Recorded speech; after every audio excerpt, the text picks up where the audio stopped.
देखो बच्चों, आज जो तुम सब यहाँ हो, इसका मतलब ये नहीं कि तुमने कोई गलत काम किया है या फिर तुमने कोई कानून तोड़ा है। छोटी सी गलती की वजह से तुम्हें यहाँ आना पड़ा, इसे जेल मत समझना। पढ़ाई करने हॉस्टल आए हो। यहाँ से लोग पढ़ के टीचर, डॉक्टर, लॉयर बने हैं। अगर तुम लोग अच्छी तरह से पढ़ाई करोगे तो सरकार मुफ्त में शिक्षा देने के लिए तैयार है। इसलिए तुम में से कौन कौन क्या क्या पढ़ना चाहता है, तुम्हारे लक्ष्य क्या हैं, एक एक करके बताओ। सर, मेरा नाम कुमार है सर, मैं वकील बनना चाहता हूँ सर।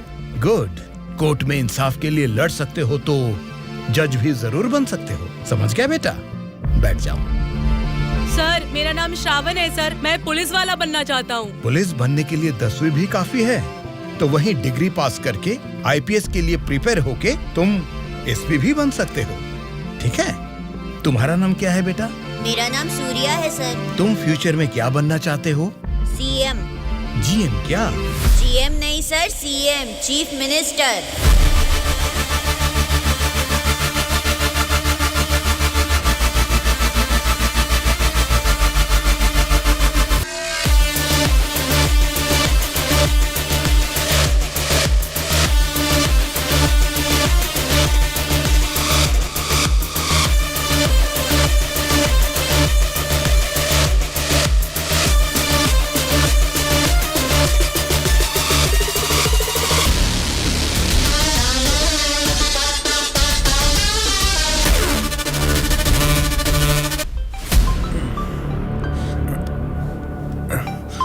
पार्टी ऑफिस से तो नहीं है।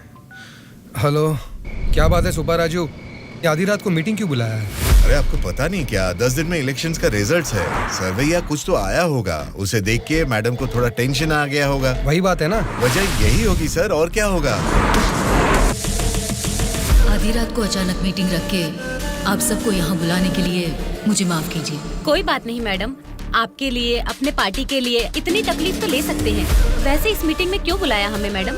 क्योंकि सभी वोटिंग सर्वेस चेक किए गए हैं। सर्वे में ये पता चला है कि पूरे राज्य की 175 असेंबली सीटों में इस बार सत्ता वाली पार्टी को 40% और विपक्ष की पार्टी को 42% सीट्स मिलने की संभावना है और बचे हुए असेंबली सीटों में इंडिपेंडेंट कैंडिडेट्स के जीतने की आशंका है। इसीलिए इस बार हमारी पार्टी को सरकार बनाने के लिए 10 सीटें हर हाल में चाहिए। इन 10 सीटों को हमें पक्का करना होगा। इसीलिए पूरे राज्य में जितने भी जीतने वाले इंडिपेंडेंट कैंडिडेट्स खड़े होंगे उन सबको हमारी पार्टी में शामिल करना होगा, तभी हम सरकार बना पाएंगे। अब हम सबको क्या करना होगा मैडम? आपके एक इशारे पे आपके लिए काम करने के लिए आपके पीछे 100 लोग हैं जो कुछ भी कर सकते हैं। उनको ठुकरा के इतनी भारी बारिश में अगर आप मुझे ढूंढते हुए आए हैं तो मैं समझ सकता हूँ मैटर कितना सीरियस है। बोलिए, ये बादशाह आपके लिए क्या कर सकता है? राज्य भर में जीतने वाले उन इंडिपेंडेंट कैंडिडेट्स के ऊपर हमें जल्द से जल्द ग्राउंड लेवल पर काम शुरू करना होगा। विपक्षी पार्टी कोशिश करे उससे पहले हमें ही उनको खरीदने की कोशिश करनी है। आज इस उम्र में भी इतने सालों से मैं एक विपक्ष की पार्टी ही चला रही हूँ बादशाह। इसीलिए चाहे कुछ भी हो जाए, सरकार तो हमारी ही बननी चाहिए बादशाह। आपकी बात सही है मैडम, लेकिन इस दरमियान सरकारी पार्टी से मिला हुआ वो गुंडा दुर्गा हमारी तरफ आने वाले इंडिपेंडेंट्स को अपनी तरफ नहीं खींचेगा, इसकी क्या गारंटी है? काटने वाले कुत्ते को बांध के रखते हैं, इसीलिए इस बार उसके ऊपर नॉन बेलेबल केसेस लगवाकर उसे जेल में बंद रखा है। इसका मतलब हमारे लिए कोई खतरे की बात नहीं है ना मैडम? इस काम को अंजाम देने के लिए तुम्हें एक काम करना होगा। क्या करना है बोलिए मैडम। सेंट्रल जेल में एक कैदी है।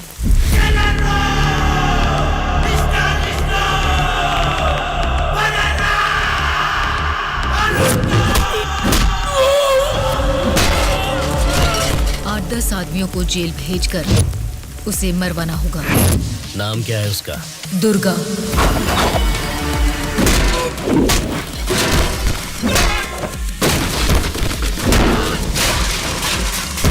He is the most dangerous animal.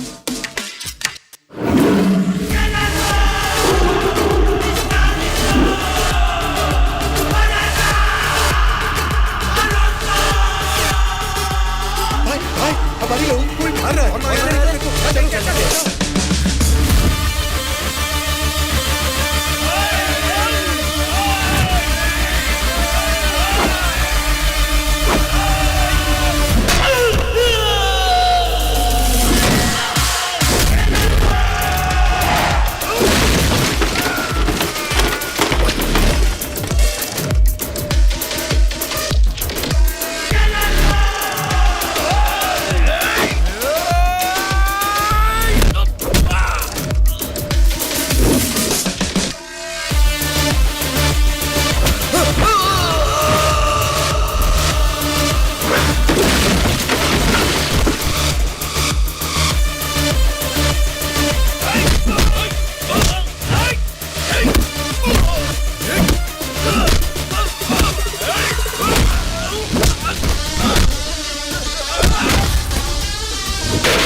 is here to break it all.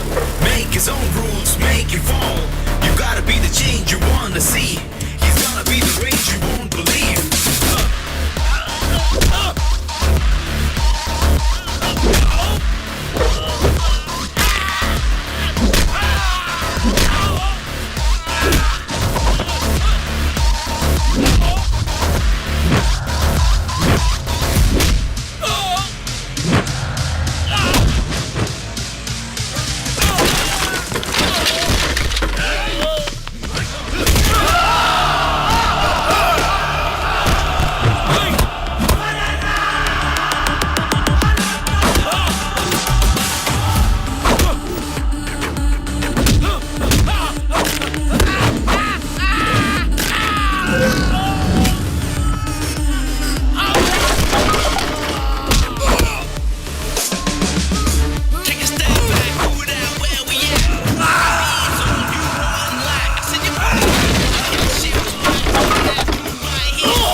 आप उसे मुझ पे छोड़ दीजिए मैडम, मैं देख लूंगा।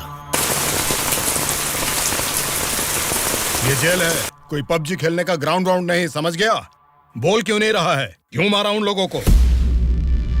नजरें नीची करो। कायदे में रहोगे तो फायदे में रहोगे मुन्ना, नहीं तो मेरे बारे में तुम जानता नहीं हो, सीधे तिहाड़ जेल में फेंक दूंगा। ए, तुम लोग क्या देख रहे हो? इसे ले जाके सेल में डाल दो। जेलर साहब। क्या हुआ बादशाह, बात क्या है? मैं अपने 10 छोकरों को आपके जेल भेज रहा हूँ। इस बार किसे टपकाना है? दुर्गा नाम है उसका। दुर्गा बोले तो वो सरकारी पार्टी का आदमी है ना? हाँ साहब, वही है। उसको उड़ाने के लिए अपोजिशन वालों से कितना लिया है और उसमें मेरा कमीशन कितना है? हमेशा की तरह आपके अकाउंट में ट्रांसफर हो जाएगा। स्टेट में इस बार भी हमारी सत्ता आने वाली है, इसलिए कल मेरे फार्म हाउस पर आप सबके लिए एक पार्टी रखी है। Hello sir, CM sir. Central jail से जेलर मधुसूदन बोल रहा हूँ सर। आपको एक खास बात बताने के लिए ही मैंने फोन किया। क्या बात है, बोलो। जेल में आए हुए आपके लोगों को मारने के लिए अपोजिशन वालों ने सुपारी दिया है सर। अगर आपको आपके लोगों की जरूरत नहीं है तो मैं बीच में नहीं आऊंगा, लेकिन अगर आपको इनकी जरूरत अभी भी है तो अपनी जान पर खेलकर भी मैं उन्हें बचा लूंगा। अब आप बताइए, आप किन लोगों को मैं बचा लूं या फिर उनके हवाले छोड़ दूं? मुझे जरा 10 मिनट का टाइम दीजिए। ठीक है सर, मैं आपके कॉल का इंतजार करूंगा।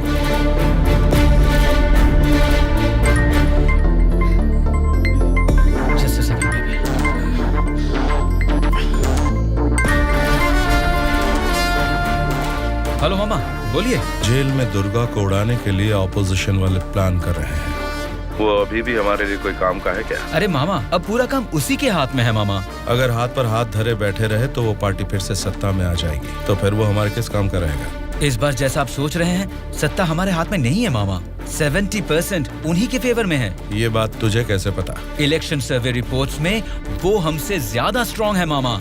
अगर वोट्स काउंटिंग में भी वो हमसे आगे निकले तो हमें कुछ और एमएलएस की जरूरत पड़ेगी मामा। अब उनको धमका के डरा के हमारी पार्टी में लाने के लिए हमारे लिए दुर्गा ही लास्ट ऑप्शन है मामा। And he is the most powerful weapon we have today. और हमारे धंधे में तो गधे को भी बाप बनाना पड़ता है। और हमें अगर गवर्नमेंट फॉर्म करना है तो किसी भी हाल में हमें दुर्गा चाहिए मामा। इलेक्शन रिजल्ट जब तक डिक्लेयर नहीं होते, जेल में मेरे आदमी का बाल भी बांका नहीं होना चाहिए। वो सब आप मुझ पर छोड़ दीजिए, मैं देख लूंगा। लेकिन आपके आदमियों को प्रोटेक्ट करना है तो बहुत बड़ा अमाउंट खर्च हो सकता है सर। वो मैं देख लूंगा। सर, मेरा एक छोटा सा डाउट है सर। क्या डाउट है? आपने दुर्गा को मरवाने के लिए पैसे लिए थे ना, अब बचाने के लिए पैसे ले रहे हैं। ये बात मेरे पल्ले नहीं पड़ी सर, मुझे थोड़ा कंफ्यूजन हो रहा है। पागल कहीं। इसी को अंग्रेजी में पॉलिटिक्स बोलते हैं और हमारी भाषा में बोलते हैं राजनीति, समझे?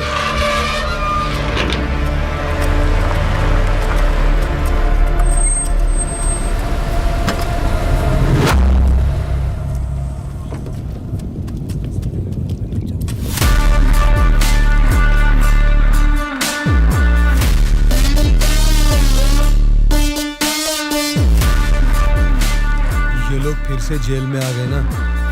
अब लगता है जेल में कोई बड़ा कांड होने वाला है।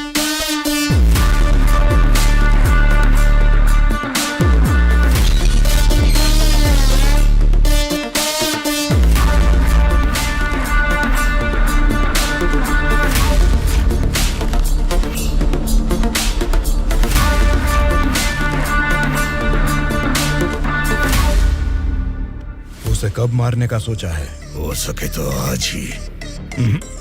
आज छोड़ देना, कल विजिटिंग आवर्स है, मुमकिन नहीं होगा। परसों मारने का प्लान बनाओ। ठीक है फिर। लेकिन एक बात अच्छी तरह से समझ लो, दुर्गा को मारने के लिए मैं तुम लोगों को आधे घंटे का टाइम दे सकता हूँ। आधे घंटे में ही काम निपटाना होगा, और अगर नहीं मार सके तो उसे दोबारा मारने का मौका नहीं मिलेगा। जाओ।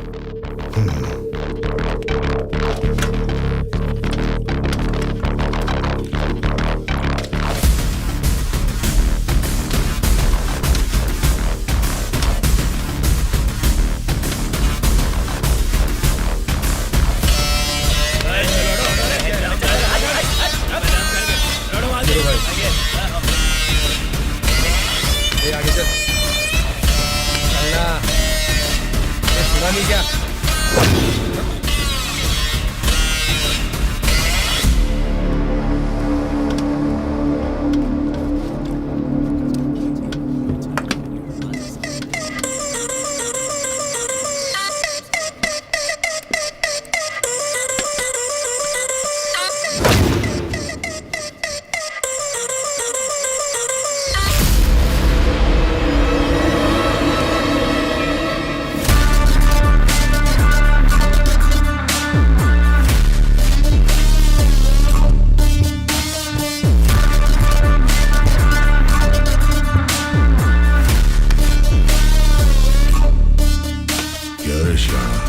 तभी मेरे आदमी को घूर के देख रहा था ना, अब मुझे भी देख ले एक बार। बहरा है क्या? आंखें निकाल कर गोटियां खेलूंगा। बोलना। तेरे से बात करे ला रे, समझ में नहीं आता भाई क्या बोल रहा है। देखना, एक बार देख मुझे।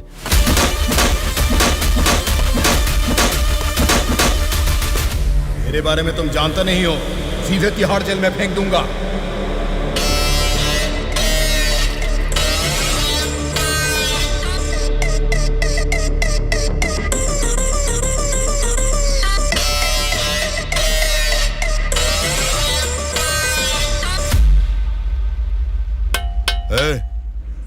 तुझसे मिलने कोई आया है? मिलने।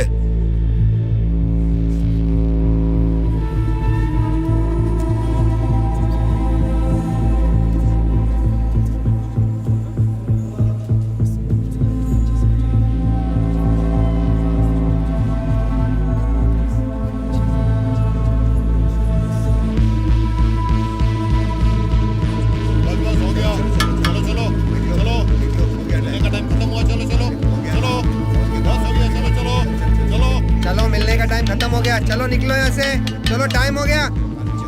चल शिवा तू निकल, मैं बाद में ध्यान रख अपना।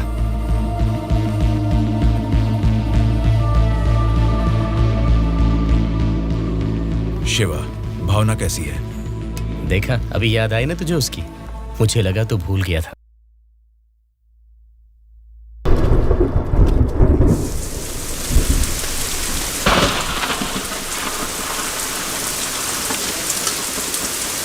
वो दुर्गा वॉशिंग एरिया में है, बिना गड़बड़ किए उसे टपका देना।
फेंक क्या रहे हो? इनको इनके सेल में डाल दो।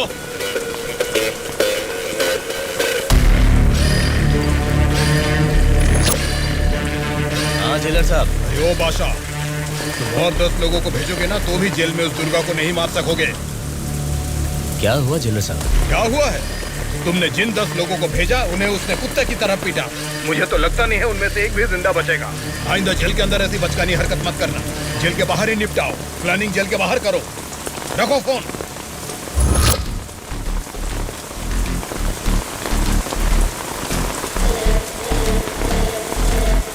आपने जो यकीन मेरे ऊपर किया था मैं उससे निभा नहीं पाया मैडम।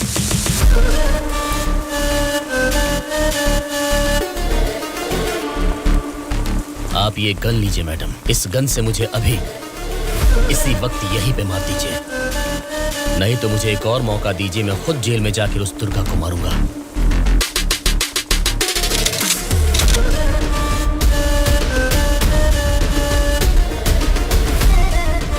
अगले हफ्ते इलेक्शन के रिजल्ट आने वाले हैं।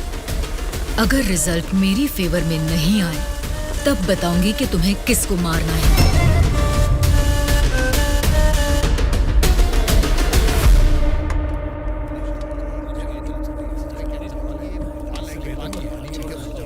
मेरा नाम दुर्गा है।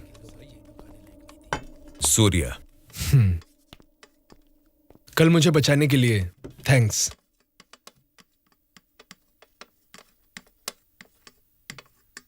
तुम्हारे बारे में सुना था, तुम किसी मर्डर केस में जेल आए हो।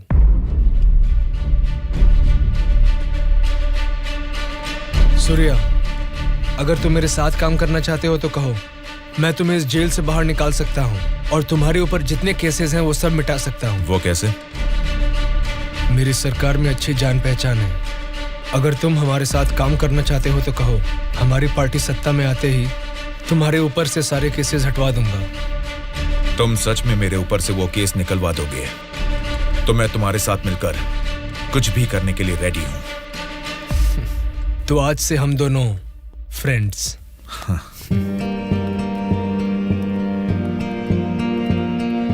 अच्छा, उस दिन वो लोग तुम्हें मारना क्यों चाह रहे थे?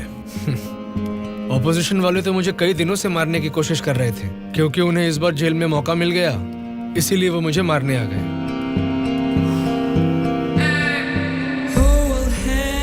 अगर उस दिन वो लोग तुम्हें मार देते तो?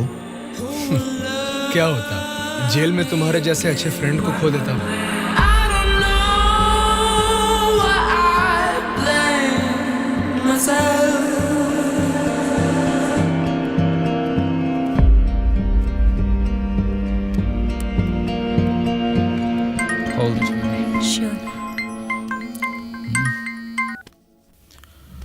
हेलो, मैं दुर्गा बोल रहा हूँ।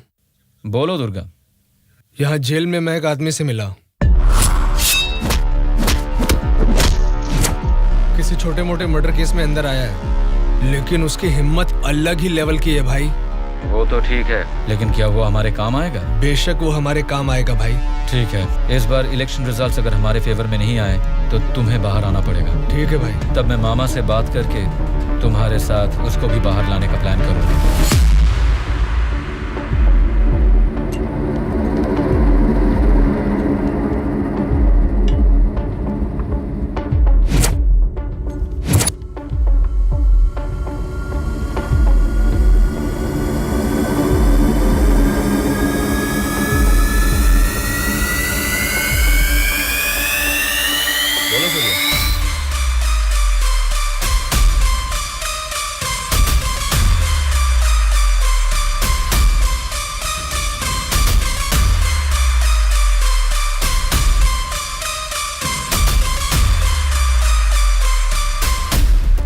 देखो सूर्या, ये सोसाइटी नहीं बदलेगी, ना ही जनता।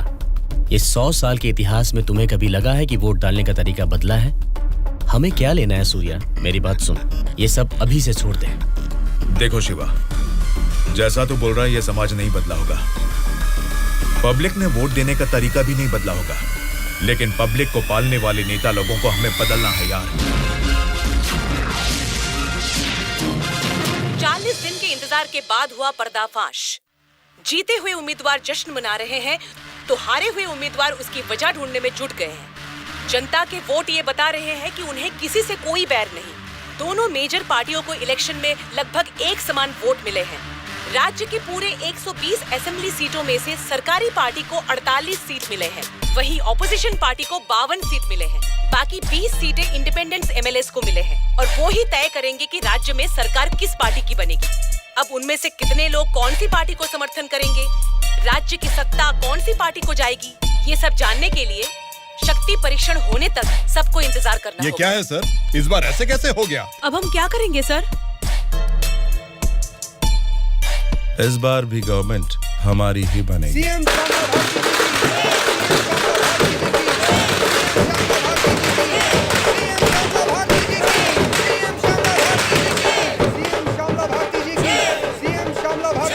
मैडम, इस बार सरकारी पार्टी से आपकी पार्टी लीड में है, इस बार में आपका क्या कहना है?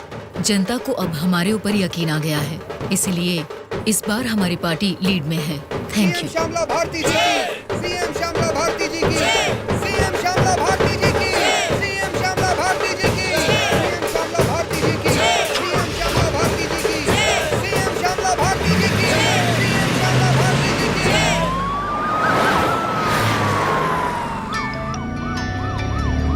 मैडम, सीएम राम मोहन राव जी का फोन आया है। बोलिए एक्स सीएम राम मोहन राव जी, कैसे लगे आपको इस बार के इलेक्शन के नतीजे? इस बार 4 सीट आपको ज्यादा मिली है, ऐसा सोचकर ये मत समझिए कि जीत आपकी हुई है। मिस श्यामला भारती जी, आपको सरकार बनाने के लिए आपकी पार्टी का और 10 एमएलए की जरूरत है। अगर 10 एमएलए को खरीद लिया तो भी 10 दिन के अंदर शक्ति परीक्षण के लिए उनका वहाँ होना बहुत जरूरी है। तो जाहिर है कि आपकी पार्टी को मेरी पार्टी से भले 4 सीटें ज्यादा आई है या मेरी पार्टी को 4 सीटें कम आई है, तो भी आखिर में असेंबली में आपकी जगह हमेशा की तरह विपक्ष में ही रहेगी। ये बात मत भूलिएगा मिस श्यामला भारती जी। ठीक है राम मोहन राव जी, इस बार संसद में हम विपक्ष में रहेंगे या आप विपक्ष में रहेंगे, देखते हैं। Good luck.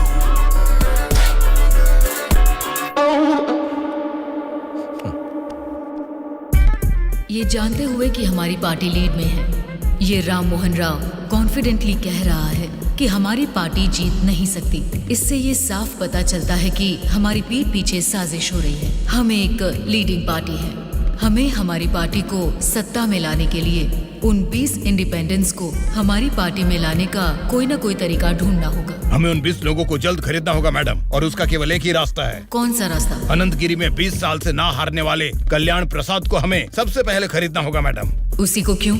वही किंग मेकर है मैडम। जितने भी 20 इंडिपेंडेंट उम्मीदवार है वो सब उसी के हाथ में रहते हैं। तो फिर जल्द से जल्द बुलवाइए उसे। कल्याण प्रसाद को फोन करके कहो कि तुरंत मेरे फार्म हाउस पर आकर मुझसे मिले। ओके? ठीक है सर।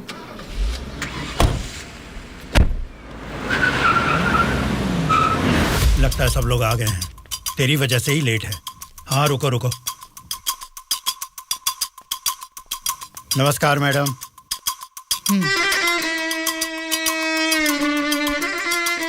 मैडम डायरेक्टली पॉइंट पर बात करेंगे, इससे दोनों का टाइम बचेगा। मैं भी सीधे पॉइंट पर आकर बात करूंगी। आपके 20 एमएलएस को हमारी पार्टी को समर्थन देना होगा। इसके लिए आपके एक एक एमएलए की कीमत बताइए। एक एक एमएलए ने अपने मतदान क्षेत्र में जीतने के लिए तकरीबन 50 करोड़ रुपए खर्च किए हैं। एक एक एमएलए को 100 करोड़ दे दीजिए। क्या मतलब? एक एक एमएलए को 100 करोड़? मतलब इसके हिसाब से 20 एमएलए को 2000 करोड़? हाँ मैडम। इतना क्यों? मार्केट में आजकल रेट बहुत बढ़ गए मैडम। एक जमाने में खाना पकाने का तेल 100 रुपए लीटर मिलता था और अब 230 रुपए हो गया है। फिर भी लोग खरीद रहे हैं ना। वैसे जनता के बारे में हम कुछ सोच रहे हैं क्या? नहीं ना। इसीलिए जैसे चीजों के दाम बढ़ गए हैं, वोटर्स ने भी अपने रेट बढ़ा दिए हैं मैडम। एक टाइम पे 1000 रुपए में मिलने वाले वोट अब 5000 में मिलते हैं। यहाँ कोई भी कैंडिडेट को देख के वोट नहीं डालता मैडम, वो वोट डालता है कैश देखकर ही। मतलब आपके एमएलएस को हमारी पार्टी को समर्थन देना है तो आपको 2000 करोड़ देने होंगे, सही कहा? 2000 करोड़ नहीं मैडम। तो फिर? 2500 करोड़। मतलब 2500 करोड़ रुपए? यस। वो 500 करोड़ किसके लिए? वो मेरा कमीशन है मैडम। आपका कमीशन 500 करोड़ है? जी मैडम।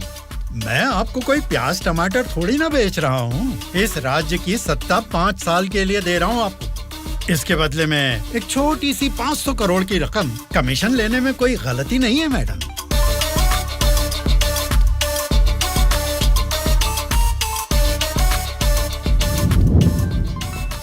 सत्ताधारी पार्टी का फोन। अगर मेरा प्रपोजल आपको जमता है तो फोन काट दूंगा, और नहीं तो इस बार फिर से उन्हीं की सरकार बनेगी। सोच लीजिए।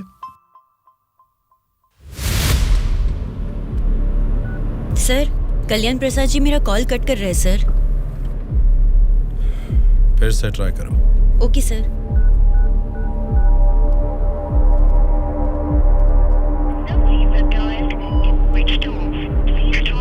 सर, फोन स्विच ऑफ आ रहा है सर। ठीक है, उसे वॉइस मैसेज भेज दो। Okay sure sir. आपने 2500 करोड़ मांगे जो मैं दे रही हूँ। कोई गलती नहीं होनी चाहिए। शक्ति परीक्षण वाले दिन हमारे 20 एमएलए आपके पीछे दुम हिलाते हुए चलेंगे। आप जहाँ साइन करवाएंगी वहाँ करेंगे। अब आप सीएम पद की शपथ लेने के लिए तैयारी कीजिए मैडम। लेकिन उसके पहले हमें एक काम करना है। वो क्या है मैडम? आपने मुझसे हाथ मिला लिया है, ये खबर राम मोहन राव को जरूर पता चल जाएगी। हमें हमारे एमएलएस को सेफ रखना होगा। इसलिए उन सभी एमएलएस को राम मोहन राव से सेफ रखने के लिए मैंने बेंगलुरु में एक स्टार होटल पूरा बुक कर लिया है। शक्ति परीक्षण होने तक वो सारे उधर ही रहेंगे। आपके एमएलएस के साथ हमारे एमएलएस को भी मिलाकर उधर भेजेंगे तो वो सब साथ में वहाँ सेफ रहेंगे। आपकी बात सही है मैडम, पर उस राम मोहन राव के डर से सिटी से इतनी दूर बेंगलुरु में एमएलएस को रखने की जरूरत नहीं है मैडम। वो क्या है ना, शहर के बीचों बीच मेरे कंट्रोल में एक जगह है जिसके बारे में किसी को नहीं पता। ये 10 दिन हम अपने एमएलएस को वहीं छिपाएंगे तो टाइम भी सेव होगा और अपने लोग अपने ही साथ हैं ये भरोसा भी रहेगा। लेकिन उतनी सेफ प्लेस इस सिटी में कहाँ है? सॉरी मैडम, शक्ति परीक्षण होने तक उस जगह के बारे में मैं आपको भी नहीं बताऊंगा। ठीक है, फिर आपके एमएलएस के साथ हमारे एमएलएस को भी आपकी बताई हुई जगह पर भेजूंगी। देखना कोई भूल ना हो। Okay madam. सत्या। हाँ सर। सर, श्यामला भारती जी ने कल्याण प्रसाद जी को 2500 करोड़ में खरीद लिया। अब हमारी हालत क्या होगी सर? हमारी सरकार गिर गई क्या? सर, इलेक्शन में मैंने 100 करोड़ खर्च किया, अब मेरा क्या होगा सर? बताइए सर, क्या होगा? बस चुप हो जाओ। परेशान होने की जरूरत नहीं है। शक्ति परीक्षण में अभी टाइम है। मैं जानता हूं मुझे क्या करना है। आपकी बात मुझे समझ आ गई। अभी मुझे क्या करना है बोलिए। अनऑफिशियली किसी भी हालत में दुर्गा मुझे जेल से बाहर चाहिए, चाहे जितने भी पैसे लग जाएं। तुरंत जेलर से बात करके काम को अंजाम दो। ठीक है मामा, पर एक रिक्वेस्ट है। बोलो क्या है? दुर्गा के साथ एक और आदमी को जेल से बाहर निकलवाना है मामा। कौन है वो? उसका नाम है सूर्या। उसकी गट्स, उसकी हिम्मत वो अलग ही लेवल की है। हो सकता है, लेकिन किसी भी अनजान आदमी के ऊपर इस तरह से आंख मूंद कर भरोसा कैसे कर सकता हूं? ये स्टेट गवर्नमेंट का मामला है। अगर कुछ गलत हो गया तो मेरा पूरा पॉलिटिकल करियर खत्म हो जाएगा। मेरा यकीन कीजिए मामा, हमारे गवर्नमेंट को गिरने से बचाने के लिए इस ऑपरेशन में दुर्गा से ज्यादा वो ही एक्टिवली काम करेगा। ठीक है, अगर तुम उसकी इतनी तारीफ कर रहे हो तो काम खत्म होते इन दोनों को फिर से जेल में डाल दूंगा। मैं भी उससे जरूर मिलना चाहूंगा।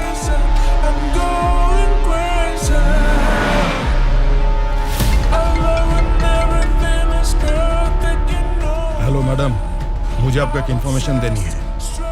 हाँ बोलिए। जेल से दुर्गा भाग गया है, अपने एमएलएस को संभालिए।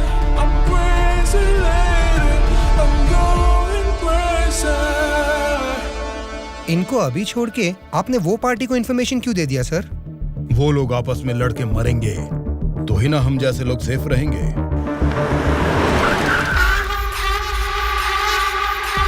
आज रात यहीं पे रुकना। कल सवेरे 8 बजे मामा से मीटिंग हो सकती है। कॉल आते ही यहाँ से निकल जाना। मैडम, कल रात ही मैंने अपने सभी लोगों को सेफ जगह पर शिफ्ट किया है और यहाँ वो सारे लोग बहुत ही एंजॉय कर रहे हैं। वो ठीक है, पहले मेरी बात सुनिए। बोलिए मैडम। सरकारी पार्टी वाले जेल से उस दुर्गा को बाहर लेकर आए हैं, ये इन्फॉर्मेशन आई है। मैं नहीं जानती तुम क्या करोगे। हाँ?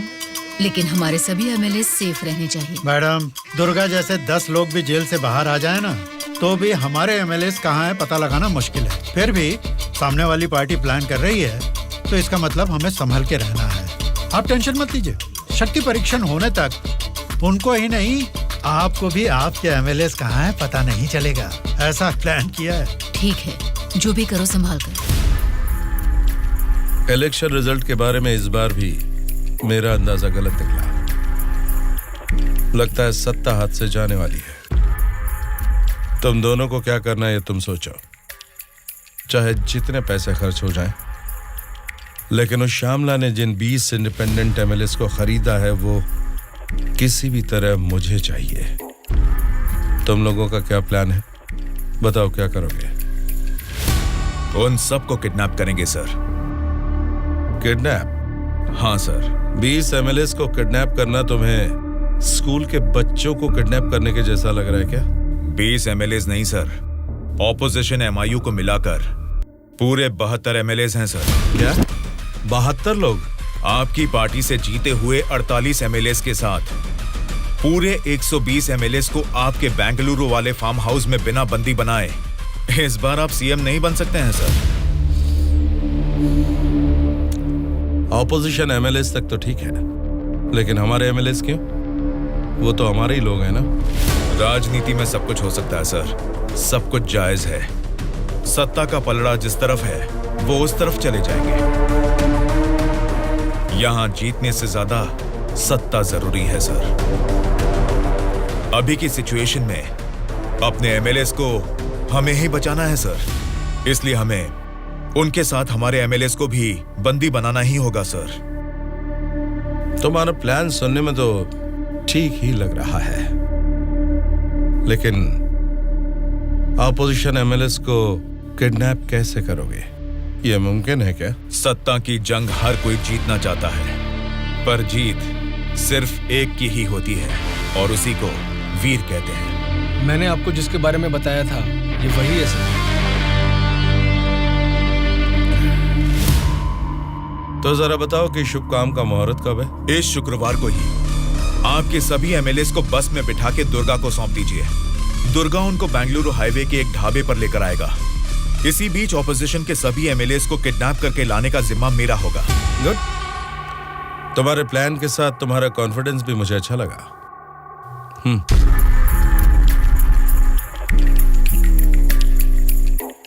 इस बैग में 2 करोड़ है। इसे सिर्फ एडवांस ही समझो। जैसा सोचा है, अगर काम वैसा ही हुआ तो तुम्हारे ऊपर जितने भी केस हैं उनको हटाने के साथ ही इस तरह के कई बैग्स तुम्हें मिलेंगे। इस बार भी आप ही सीएम पद की शपथ लेंगे, उसके लिए तैयार रहिएगा।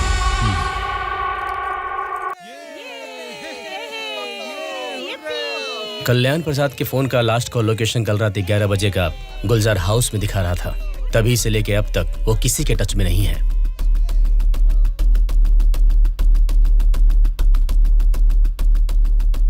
तो फिर वो पक्का गुलजार हाउस में ही है। हाँ बोलो। मैडम, आपके लिए एक बैड न्यूज है। गुलजार हाउस में ठहरे हुए आपके सभी एमएलएस को सत्ता वाली पार्टी के लोग किडनैप करने की कोशिश कर रहे हैं। आप फौरन उनको वहां से कहीं और शिफ्ट करवाइए, नहीं तो सीएम नहीं बन पाएंगी। लेकिन तुम कौन हो?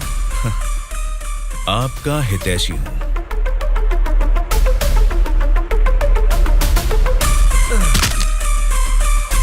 चलिए बैठिए आप लोग अंदर।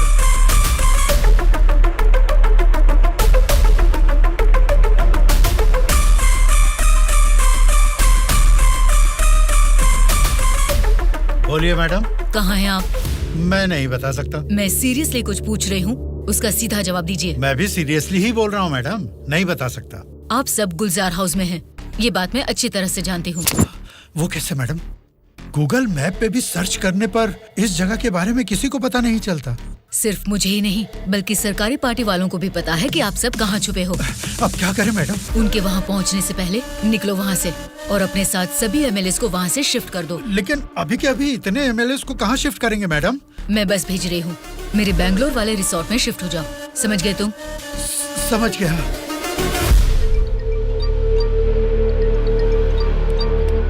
जी मैडम। बादशाह, तुम्हें मेरा एक काम करना होगा। बोलिए मैडम। हमारे सभी एमएलएस को हम अर्जेंटली एक बस से बैंगलोर रिसोर्ट में शिफ्ट कर रहे हैं। हमारी बस सेफली बैंगलोर पहुंचे तब तक तुम्हें उसे फॉलो करना है। ठीक है मैडम। तुरंत अपने आदमियों के साथ बैंगलोर हाईवे पर वेट करो। Okay madam.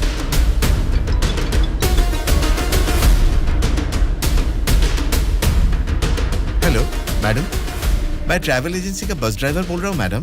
कहाँ पहुँचे तुम? मैं बिल्कुल सही लोकेशन में पहुँच गया हूँ मैडम। ठीक है, हमारे लोग वहाँ आएंगे, वेट करो। ठीक है मैडम।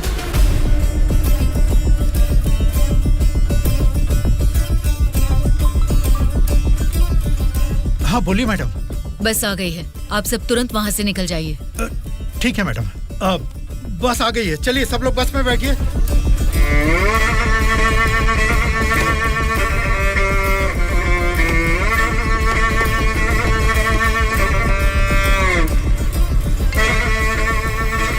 मैडम, सब लोग बस पे चढ़ गए मैडम। अभी निकल सकते हैं क्या मैडम? Okay madam. बोलो सूर्या। दुर्गा, हमारा प्लान सक्सेस हुआ। अब सभी एमएलएस मेरे कब्जे में हैं। तुम हाईवे के ढाबे पे वेट करो, मैं भी पहुंचता हूँ। ओके। क्या रे, कुछ पता? बोलिए मैडम। बस निकल गई है और थोड़ी ही देर में बैंगलोर हाईवे एंटर करेगी। अगर कोई भी हमारी बस को फॉलो करता हुआ दिखे तो उसे वहीं मार देना।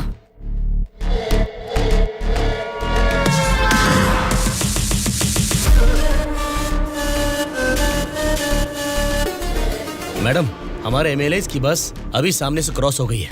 तुम ध्यान से हमारी बस को फॉलो करना, ठीक है? ठीक है मैडम। ए चलो रे।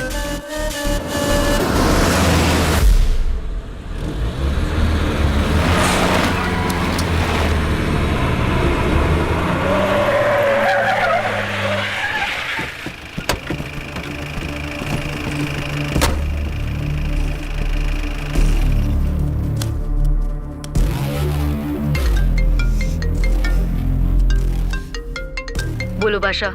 हाँ मैडम, अभी हमारी बस हाईवे के बाजू में एक ढाबा के पास रुकी हुई है। नाइट जर्नी है ना बादशाह, चाय कॉफी पीने के लिए रुके होंगे। अब इतना भी फोन करके बताओगे? मैडम मैडम, अब क्या हुआ बादशाह? हमारे बस के पीछे ही एक और बस आके रुकी है। और एक बस? हाँ मैडम, देखने में तो सरकारी पार्टी की एमएलए की बस लग रही है। क्या सरकारी पार्टी के एमएलए की बस? हाँ मैडम, पक्का उन्हीं लोगों की बस है मैडम। सच में? लेकिन उनकी बस वहाँ क्यों आई है? पता नहीं चल रहा मैडम। जैसे हम अपने एमएलए को बैंगलोर भेज रहे हैं, वैसे ही वो अपने एमएलए को शायद किसी सेफ जगह पर भेज रहे होंगे। हो सकता है, फिर भी दोनों बस एक ही जगह पर एक ही समय पर ये कैसे हो सकता है? तुम एक काम करो बादशाह, हमारे एमएलए की बस वहाँ से सुरक्षित निकल जाए, तब तक उनकी बस पर तुम कड़ी नजर रखना। ठीक है मैडम।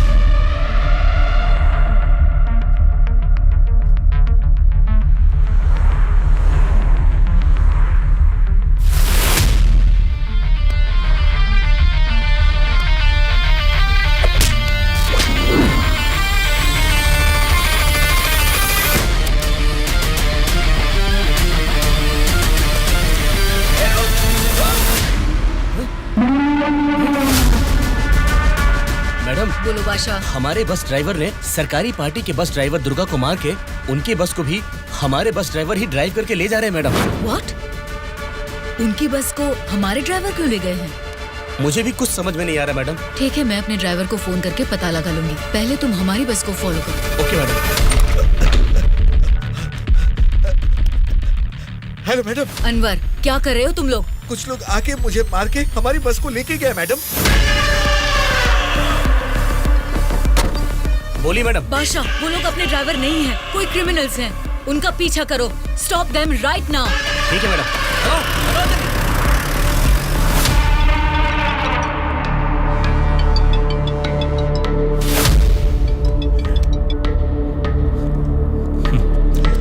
बोलिए श्यामला जी, इस वक्त कैसे याद किया?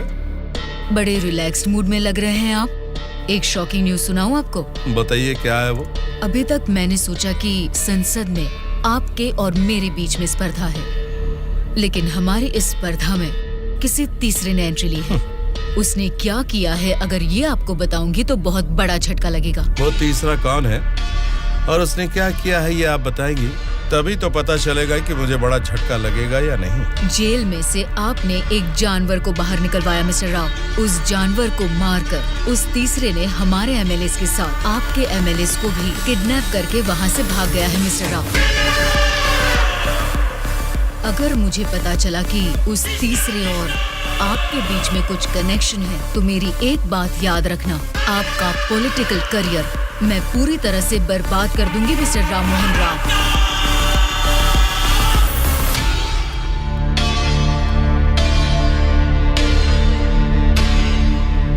क्या हुआ मामा? उस दुर्गा को कॉल कर।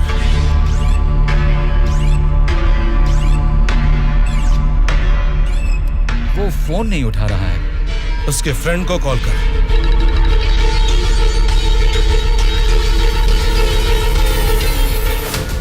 मेरे पॉलिटिकल करियर में ये फर्स्ट टाइम है जब मैंने किसी पर यकीन करके धोखा खाया।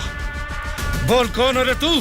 बोला था ना, ये सत्ता की जंग हर कोई जीतना चाहता है, लेकिन किसी एक को ही जीत मिलती है, उसी को वीर कहते हैं। अब वो जंग शुरू हो चुकी है। वीर कौन है और वो जंग किस मकसद से कर रहा है, आगे आगे तुमको सब समझ में आएगा। तब तक के लिए वेट एंड सी।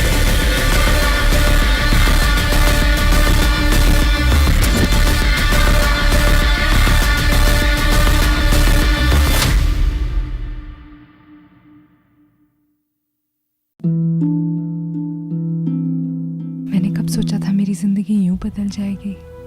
सब कुछ इतना अच्छा था, एक अच्छा पति, 2 प्यारे बच्चे, लेकिन तंबाकू ने सब कुछ बदल दिया। अब इस फैलते हुए कैंसर को मेरे चेहरे से काटना पड़ेगा।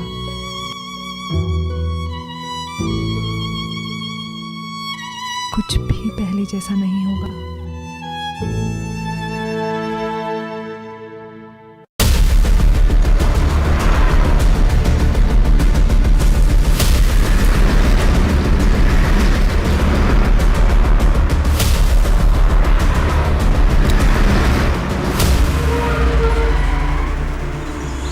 ये कौन सी जगह है? बेंगलुरु रिसोर्ट बोले थे, गलती से किसी और रूट में तो नहीं आ गए? घना जंगल लग रहा है ये तो।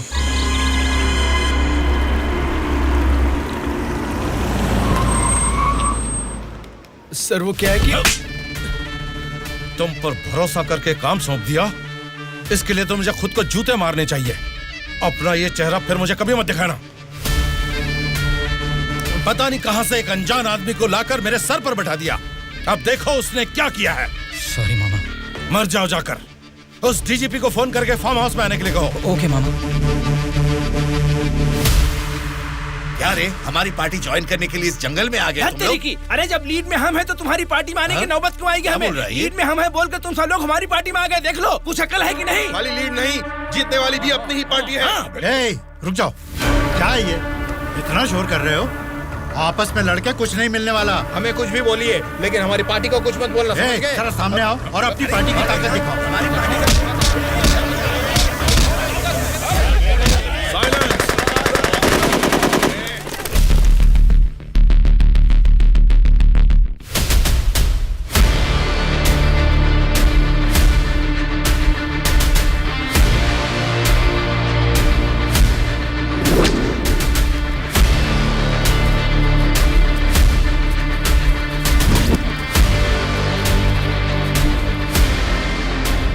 क्या सोच रहे हो? जैसे जी में आ रहा चिल्ला रहे हो, अपनी मर्जी से आपस में लड़ रहे हो। ये तुम्हारी असेंबली नहीं है, ये जंगल है। मेरा जंगल, मेरा जंगल, मेरा जंगल। यहाँ कोई स्पीकर नहीं होगा, माइक नहीं होगा, ना ही वॉकआउट होगा। हम सब हाईवे से तकरीबन 250 किलोमीटर की दूरी पर घने जंगल में हैं। बेटा, तुम लोग नेक्सलाइस्ट हो, माओइस्ट हो, टेररिस्ट हो, कौन हो बेटा तुम लोग? वो सब कहां से पैदा हुए हैं? तुम जैसे लोगों की गलती से ही वो लोग पैदा हुए हैं। बेटा, तेरी बात मैं मानता हूँ, लेकिन मैं शुगर पेशेंट हूँ। टाइम पर खा के अगर मैंने दवा नहीं लिया तो मेरी बॉडी कांपने लग जाती है बेटा। तुम हेल्थ मिनिस्टर हो ना? हाँ बेटा। तुम्हारे पास बड़े हॉस्पिटल्स हैं, फिर भी तुम्हें ये सब बीमारियां हैं, तो तुम पब्लिक का भला कैसे करोगे? बेटा, हमारे पेट में चूहे दौड़ रहे हैं, पहले कुछ खाने के लिए तो दे दीजिए।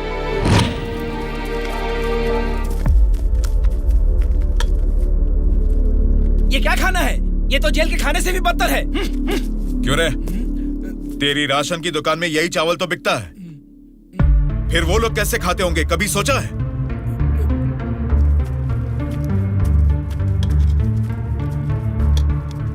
बस बेटा बस, चावल खाने में कमी ही करनी चाहिए, ज्यादा नहीं खाना चाहिए। अच्छा, तो फिर इतनी जायदाद कैसे बना ली? उसमें भी तो कमी कर सकते थे, पर उसमें तो करोगे नहीं। देखो बेटा, तुम्हारी बातें और करतूतें तो कमाल की हैं, लेकिन कमी है तो बस चेहरा नहीं दिखाया तुमने। जरा वो भी दिखा दो। तुझसे देखा नहीं जाएगा। बाप रे, इतना डरावना है तुम्हारा चेहरा? तो फिर देखो। हाँ तो फिर दिखाओ ना।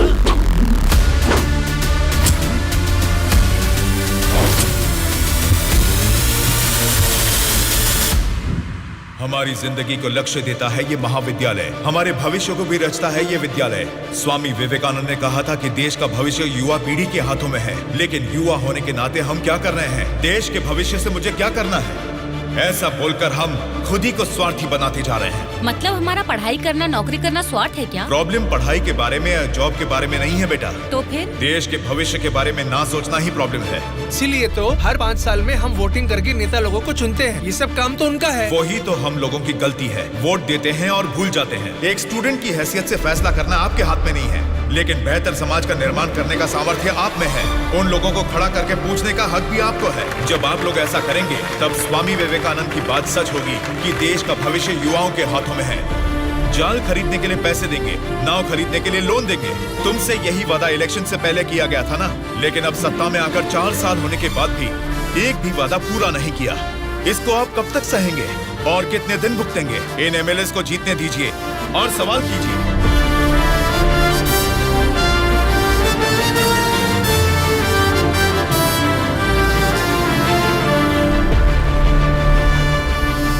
साल की उम्र होने के बाद ही हमारे देश में मतदान का हक क्यों दिया जाता है जानते हो? ताकि हम एक सही नेता को चुन सके। लेकिन हम क्या कर रहे हैं? हम बिना सोचे समझे और उनसे पैसे लेकर वोट डाल रहे हैं। अगर ऐसा ही चलता रहा तो कल को आपके बच्चे और फिर उनके बच्चे, हर किसी को इसी तरह की परेशानी होगी। हमें अब बिना सोचे समझे और पैसे लेकर वोट डालने की इस प्रथा को खत्म करना ही होगा। और अगर हमने ऐसा नहीं किया तो सबका नाश निश्चित है। आने वाली पीढ़ी को हम ये बताएंगे कि वोट की जो ताकत है उससे सरकार बदल सकते हैं।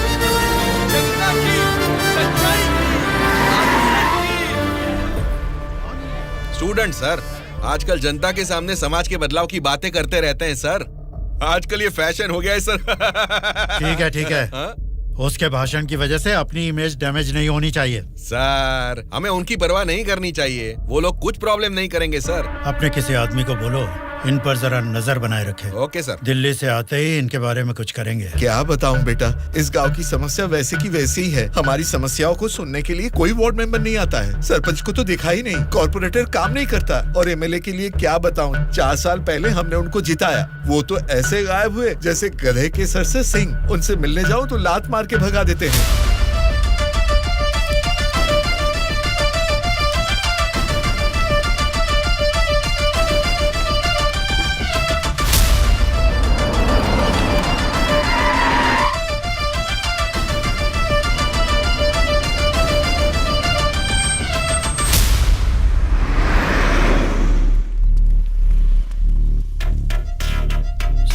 हाँ सर। हम बगल वाली स्टेट में गए थे ना? हाँ सर। तो ये यूएस गए थे, ऐसा फ्लेक्सी क्यों लगा है? हाँ सर। चलो लगे रहने दो सर। फोटो अच्छी है। लगाया किसने इसको? और कौन सर, वो स्टूडेंट्स ही हैं।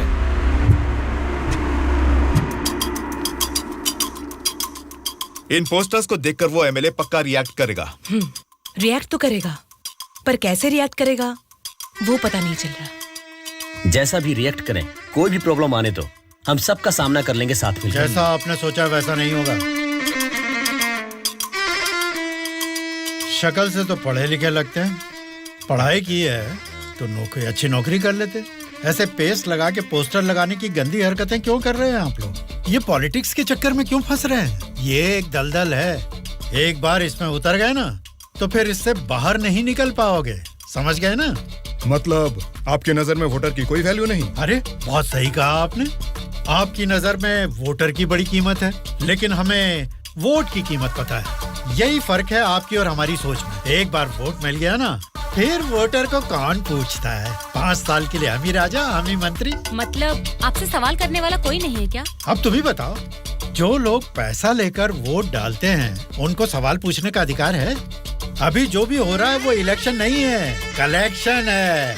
हम वोट कलेक्ट करेंगे, वो पैसे कलेक्ट करेंगे। एक वोट का 5,000, 1.5 लाख वोट हैं, मतलब 75 करोड़। उसके साथ दारू, बिरयानी, नाच गाना, पोस्टर, पब्लिसिटी, इनके अलावा हमारे नेता को मिलने वाले गिफ्ट्स। बाप रे, तकरीबन 150 से 200 करोड़ खर्च होता है। अब इस खर्चे को प्रॉफिट में बदलना है, 200 करोड़ का 1000 करोड़ बनाना है। ये सब करने में ही 5 साल निकल जाएंगे। फिर जनता की सेवा करने का टाइम कहाँ रहेगा? वैसे वोट बेचने वाले की हम सेवा क्यों करें? उसको पूछने का हक नहीं है, क्योंकि उसने तो अपना वोट बेच दिया है। इसलिए मैं तुम लोगों को आखिरी बार बोल रहा हूँ, सड़क छाप गुंडागर्दी से जिंदगी शुरू की थी, अब स्टेट मिनिस्टर हूँ। मुझे फिर से गुंडा बनने पर मजबूर मत करो। इलेक्शन नजदीक आ रहे हैं। पिछली बार वोट के लिए 5,000 मांगे थे, इस बार 10,000 मांगेंगे। हमें इसके लिए तैयार रहना है। यहाँ वोट के लिए ही नहीं, सीट के लिए भी पैसे देने हैं। पार्टी हाईकमांड मेरी परवाह नहीं करेगी तो मुझे बहुत दिक्कत हो जाएगी। मेरे रास्ते से हट जाइए। इसके बावजूद भी अगर किसी ने रोका तो तुम सबकी डेट ऑफ बर्थ तो अलग अलग है, लेकिन डेट ऑफ डेथ एक हो जाएगी, याद रखना। चलता हूँ। डार्लिंग, डार्लिंग, सब अच्छा ही हुआ है। टी स्टेट का एडवांस दे दिया है। अगले महीने इलेक्शन है, उसके बाद रजिस्ट्री होगी। ऊटी टी स्टेट की तुम ही मालकिन हो। तुम्हारा सर देखो। आपकी नजर में वोटर की बड़ी कीमत है, लेकिन हमें वोट की कीमत पता है। एक बार वोट मिल गया ना, फिर वोटर को कौन पूछता है। 5 साल के लिए हम ही राजा, हम ही मंत्री। आज की ब्रेकिंग न्यूज, हम आपके सामने एमएलए कल्याण प्रसाद जी की बेईमानी का खुलासा करने वाले हैं। टीवी देखिए सर। जो लोग पैसा लेकर वोट डालते हैं, उनको सवाल पूछने का अधिकार है। अभी जो भी हो रहा है वो इलेक्शन नहीं है, कलेक्शन है। तो तुम सबकी डेट ऑफ बर्थ तो अलग अलग है, लेकिन डेट ऑफ डेथ एक हो जाएगी। याद रखना। खुद कल्याण प्रसाद जी के मुंह से ये बातें सुनने के बाद उन्हें मिनिस्टर के पद से ही नहीं, बल्कि पार्टी के हाई कमांड ने उन्हें पार्टी से भी सस्पेंड कर दिया है। आपको बिना बताए पद से निकाल दिया, ये तो नाइंसाफी है सर। क्या नाइंसाफी है रे? हाँ, मैं एक बड़ा बदमाश हूँ, ऐसा ही बोलकर इन्होंने वीडियो में मान लिया। सब लफंगे लोगों के ये बड़े नेता हैं। लो खाओ, सब ठूसो।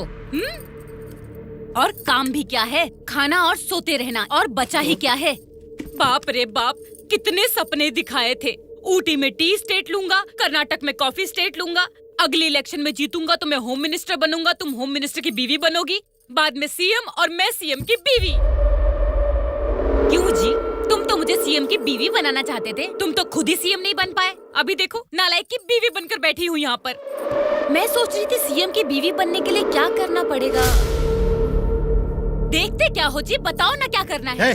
बहुत बोल चुके हो, आप जाओ।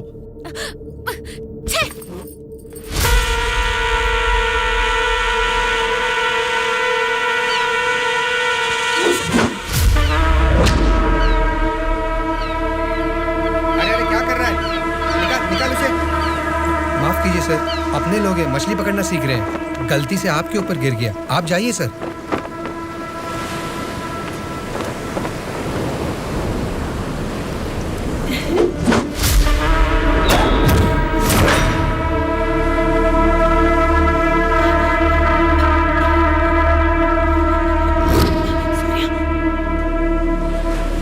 सॉरी सर, मछली पकड़ते समय समुंदर में सब मछलियां तो नहीं पकड़ सकते ना सर। हमारे हाथ में आई हुई मछली पकड़ेंगे, गलत मत समझिए। अब जाइए।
किसने तुम सबको भेजा है? बता, जल्दी बता।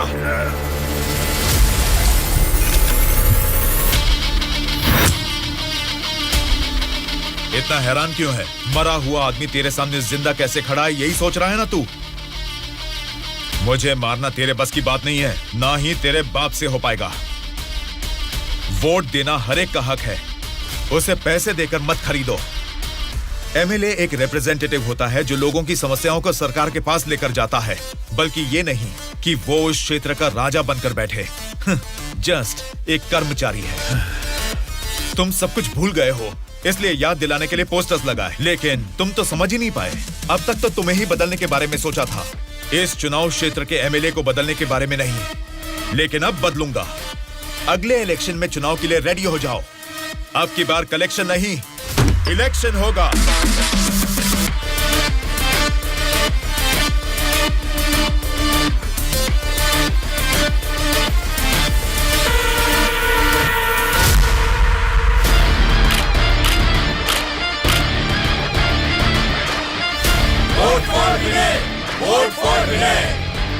इसका नाम विनय है।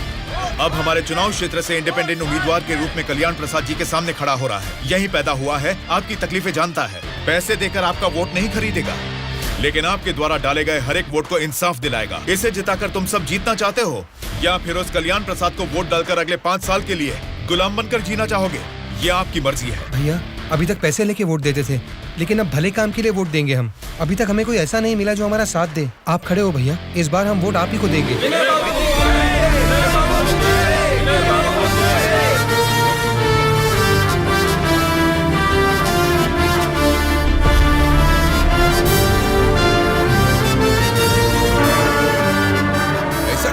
यहाँ आप लोग बैठकर ताश खेल रहे हैं और वहाँ आपके सामने दूसरा लीडर खड़ा हो रहा है।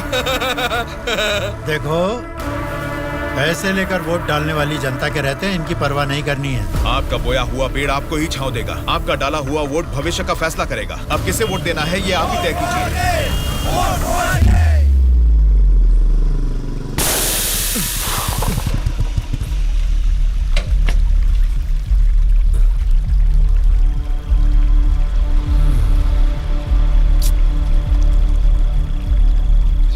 पंचर बना लो, पंचर। क्या बाबू, गाड़ी पंचर क्या?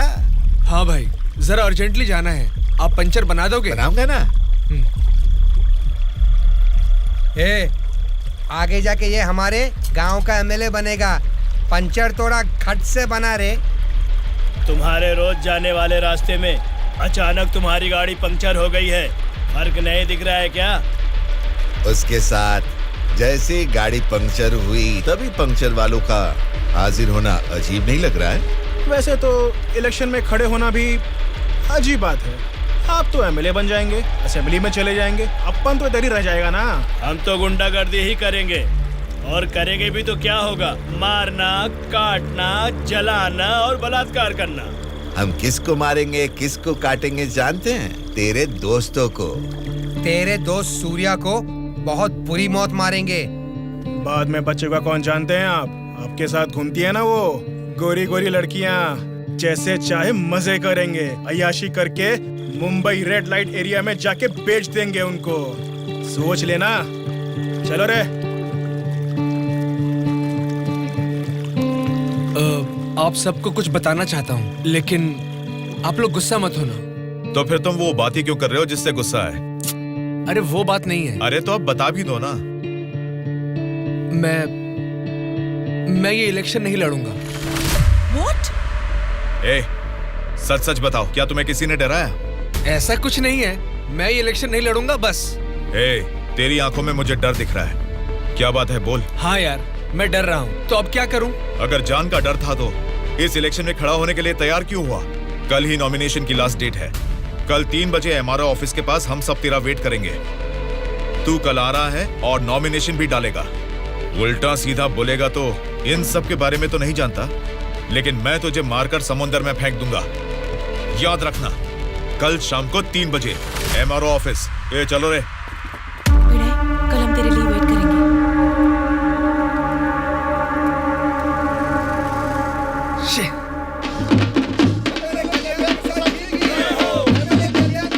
पता नहीं कहाँ रह गया। अपने आप को समझता क्या है वो? Phone is not reachable, message भी नहीं जा रहा।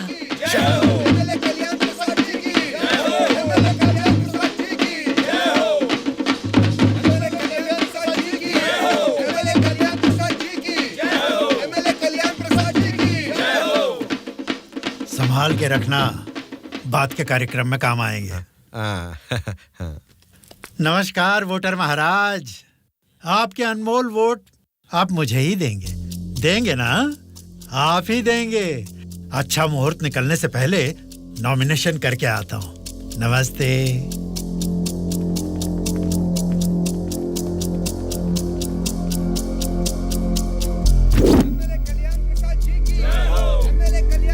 विनय को फिर से कॉल करो। इतना टाइम हो गया, अभी तक नहीं आया। छोटे भाई, आपका कैंडिडेट अभी तक नहीं आया ना? राहु काल शुरू हो चुका है।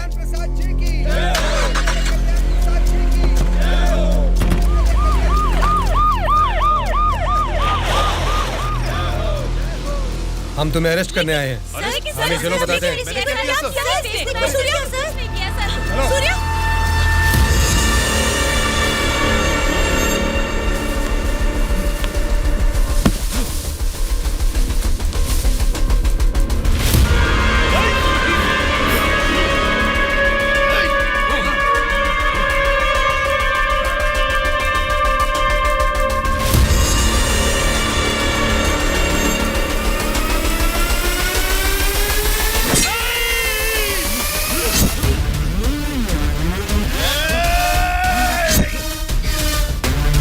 क्या हो रहा है सर? फायर रख अपना।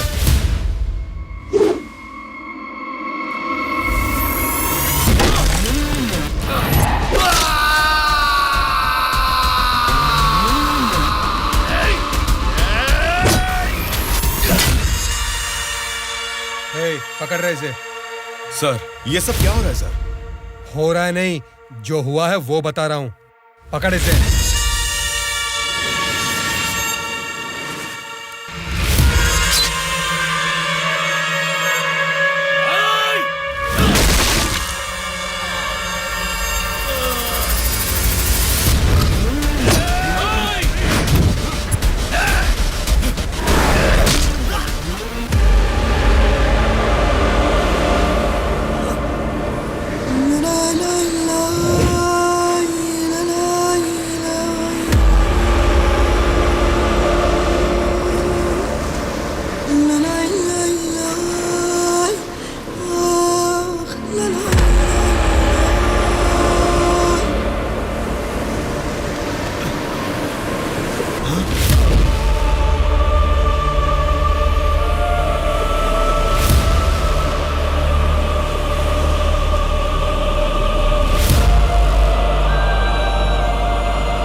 इंस्पेक्टर साहब, छोटे भाई से कुछ बात करनी है। Okay sir.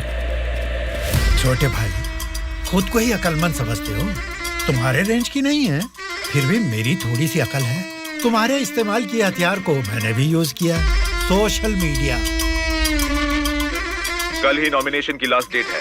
तू कल आ रहा है और नॉमिनेशन भी डालेगा। उल्टा सीधा बोलेगा तो, लेकिन मैं तुझे मारकर समुद्र में फेंक दूंगा। छोटे भाई, पॉलिटिक्स मतलब एक ऐसा समंदर जिस पे सफर के लिए शिप चाहिए या तो फिर बोट। तुमने खाली हाथ तैरना चाहा तो बीच समंदर में डूब जाओगे। तेरे जैसे नालायक को ही बोट और शिप की जरूरत पड़ती है। मुझे जरूरत नहीं है। मैं तुझे पीछा करके शिकार करके पकड़ूंगा, क्योंकि मैं एक शार्क हूँ, समझा? वो सही में शार्क निकला। पीछा किया, शिकार किया, और अब क्या करेगा?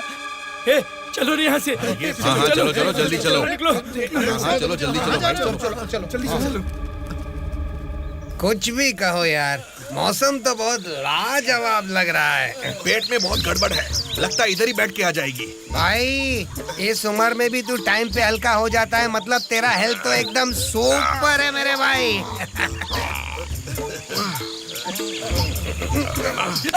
अरे मेरा पेट गड़बड़ चल रहा है यार। मारे मर रहा हूँ, ऊपर से तुम लोग गोली चला रहे हो। तेरी गोली से हम लोग डरने वाले नहीं है, समझा? ठंडे ठंडे पानी से नहाना चाहिए, जाना है या नहीं। तू पागल हो गया क्या? कोई अपना लीज खुला छोड़ के नहाता है क्या? मैं तो डर ही गया। मेरे लीज पे बुरी नजर डालता है। घर में बाप भाई है कि नहीं? अभी भी तेरा लीज जीतना ही है, एनाकोंडा नहीं बना पाया। तुम लोगों को लीच और एनाकोंडा में फर्क नहीं समझता है क्या? लीच हो या एनाकोंडा हो, बीन बजाने से भी कोई फर्क नहीं पड़ने वाला है। अरे इस जंगल में बीन ठीक से नहाने भी नहीं देता है, ठीक से हल्का भी नहीं होने दिया, गोलियां पे गोलियां चलाया जा रहा है। ये क्या हाल हो गया हमारा? एक नहीं दो नहीं, पूरे 120 एमएलएस को प्री प्लान तरीके से किडनैप करके ले गया है। मेरी समझ में नहीं आ रहा क्या करूं। ये सब मैंने किया है। ये बात अगर जनता या मीडिया को पता लगी तो इतने साल की मेहनत से बना मेरा पॉलिटिकल करियर बर्बाद हो जाएगा। आप फिक्र मत कीजिए सर, ये हम पर छोड़ दीजिए। किडनैपर्स से सारे एमएलएस को कैसे सुरक्षित लाना है ये मुझ पर छोड़ दीजिए। किरण सर, ध्रुवा कहाँ है पता करो और तुरंत मेरे ऑफिस में आने के लिए कहो, तुरंत। Okay sir. मैं चलता हूँ सर।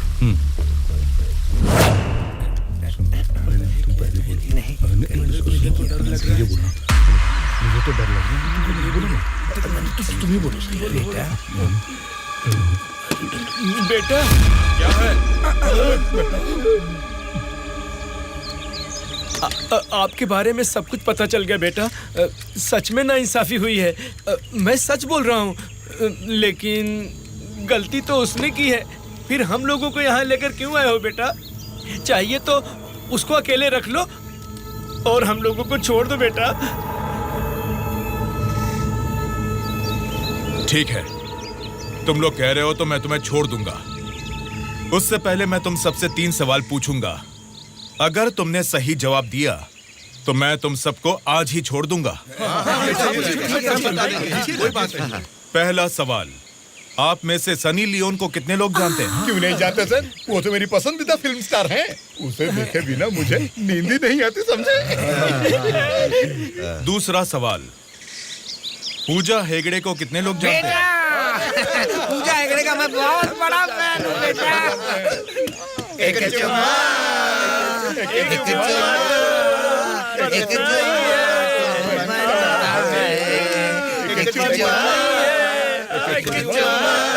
बेटा एक दूसरा गाना सुनाता हूँ, सुनो तुम।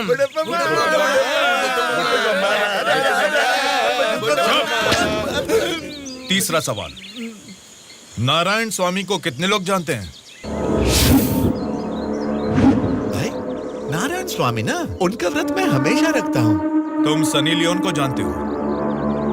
पूजा हेगड़े ने कितने एक्टर्स के साथ डांस किया ये भी जानते हो? लेकिन जनता के लिए अपनी जान भी कुर्बान करने वाले नारायण स्वामी को नहीं जानते। कौन है बेटा वो? कोई देवता है क्या? हाँ, देवता ही है, लेकिन मंदिर में रहने वाला देवता नहीं, जनता के दिल में रहने वाला देवता, नारायण स्वामी।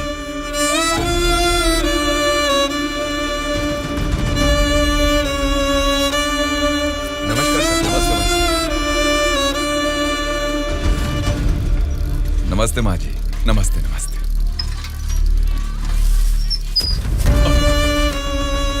ये क्या किया बहन जी? क्या देख के पता नहीं चल रहा? कचरा है। हाँ वो तो पता चल रहा है, लेकिन कचरे की सही जगह तो कूड़ेदान होती है ना। तो आपने ये कचरा कूड़ेदान में डालने की बजाय यहाँ सड़क पर क्यों फेंक दिया? हमेशा कूड़ेदान में ही डालती हूँ, आज ही जस्ट मिस हो गया। वो अच्छा, अंग्रेजी बोलना जानती हो, लेकिन ये नहीं जानती कि कचरे को कूड़ेदान में डालना चाहिए। ये सब करने से ही बीमारियां फैल रही हैं और इंसान बीमार होते जा रहे हैं। आहा, जरा उधर देखिए, कूड़ेदान में पूरा कचरा भरा हुआ है। उसे निकालने वाला म्युनिसिपैलिटी से कोई भी दिखाई नहीं दे रहा। 1 हफ्ते से बोल रहे हैं कि आएंगे, लेकिन अभी तक कोई नहीं आया। और तुम कह रहे हो कि मेरे कचरा फेंकने से बीमारी आ जाएगी? हाँ? तेरी बात से ना दुनिया बदले, तेरी चीख किसी तक ना पहुँचे, नाराज न तेरा बल ही है तेरा साथी, दब के न रहो, विश्वास है तेरी डोले, डर के न रहो, उम्मीदें तेरे दिल में उठ के न रहो, जज्बात है तेरे रग में। Hello, municipality office. कौन बोल रहे हैं? नारायण स्वामी जी है क्या? अरे आपको कैसे पता चला? फोन में कैमरा लगाया हुआ है क्या? वो कुछ नहीं सर, हमारी गवर्नमेंट ऑफिस में जब लैंडलाइन बजती है तो वो आप ही का फोन होता है सर। बोलिए। सौंदर्य कॉलोनी में कूड़ेदान पूरा भर गया है बेटा, सारी कॉलोनी में बदबू फैल रही है, इसे जल्द से जल्द साफ करो। ओ ऐसा क्या? उसे साफ करने का काम हमारा नहीं है, प्राइवेट वालों को कॉन्ट्रैक्ट दिया है। क्या कहा? कचरा उठाने का काम भी प्राइवेट लोगों को दे दिया है? तो फिर आप क्या कर रहे हैं? आप जैसे लोगों के सवालों का जवाब दे रहे हैं नारायण स्वामी। ठीक है, उस कॉन्ट्रैक्टर का नंबर दो। हेलो,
से यहीं पे सुसु करता हूँ। कल से यहाँ पर मत करना। सिर्फ कल ही नहीं करूँगा, परसों भी और आगे भी यहीं पे करता रहूँगा।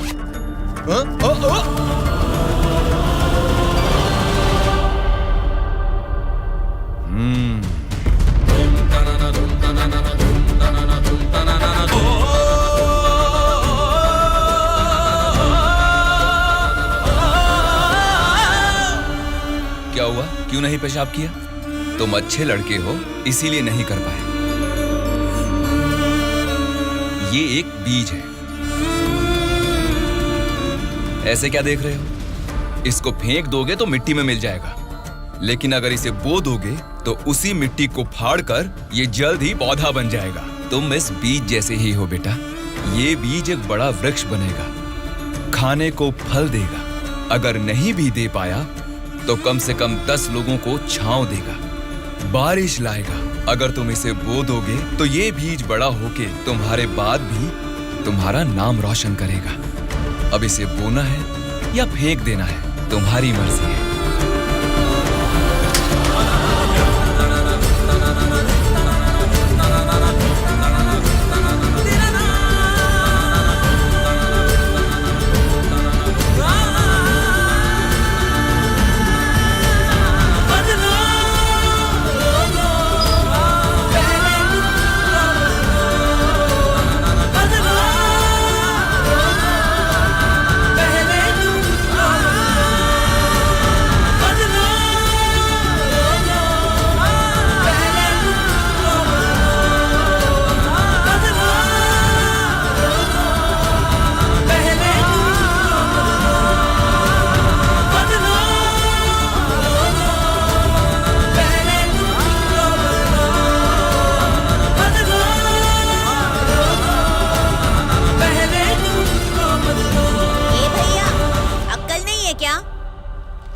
यहाँ इतनी सफाई है, यहाँ सुसु क्यों कर रहा है? वहाँ पब्लिक टॉयलेट है, उधर जाके सुसु करना। अरे वहाँ जाके हल्का होने का 2 रुपए लेते रे, पीने का पानी 1 रुपए रे, और हल्का होने के लिए 2 रुपए कहाँ से लाऊं मैं? चलो जाओ यहाँ से। जा रहा हूँ मैं।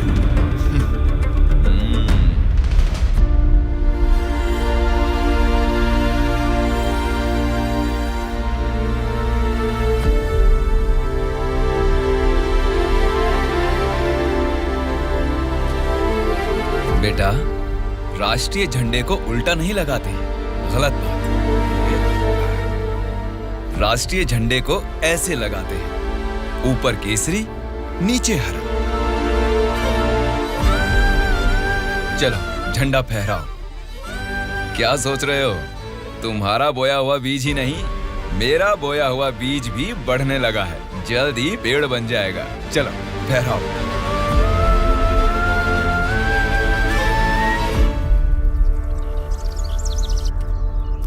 तुम्हारे माँ बाप कौन हैं? क्या करते हैं वो? मेरे माँ बाप गांजे का ना धंधा करते थे। पुलिस की पिटाई की वजह से मेरे पापा नहीं रहे और मेरी माँ जेल में है। तो मतलब तुम पढ़ते नहीं हो क्या? पहले पढ़ता था, मेरी माँ ने पढ़ाई बंद करवा के बोला कि गांजे के धंधे में लग जाओ, इसलिए उन्होंने मुझे स्कूल से भी निकलवा दिया। अब मैं स्कूल जाके नहीं पढ़ सकता। मैं पढ़ाऊंगा तो पढ़ोगी? हाँ पढ़ूंगा।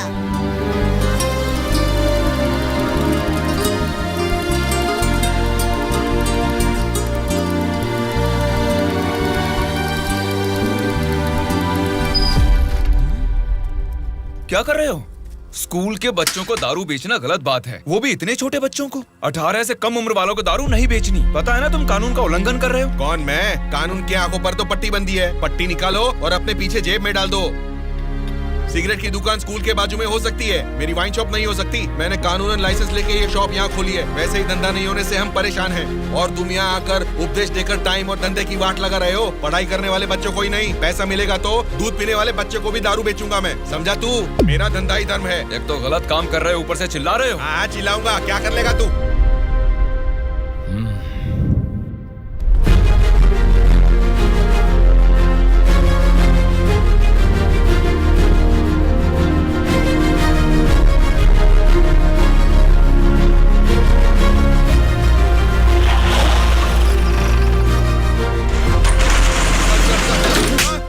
इंस्पेक्टर साहब, आप इस पर इस तरह हाथ नहीं उठा सकते। इसको कल आपको कोर्ट में हाजिर करना चाहिए। उसकी दारू की दुकान बंद करा के आपने हमारे लिए अच्छा काम किया है साहब। सच में आप जैसे लोग नेता बनेंगे तो हमारे लिए बहुत अच्छा काम करेंगे साहब।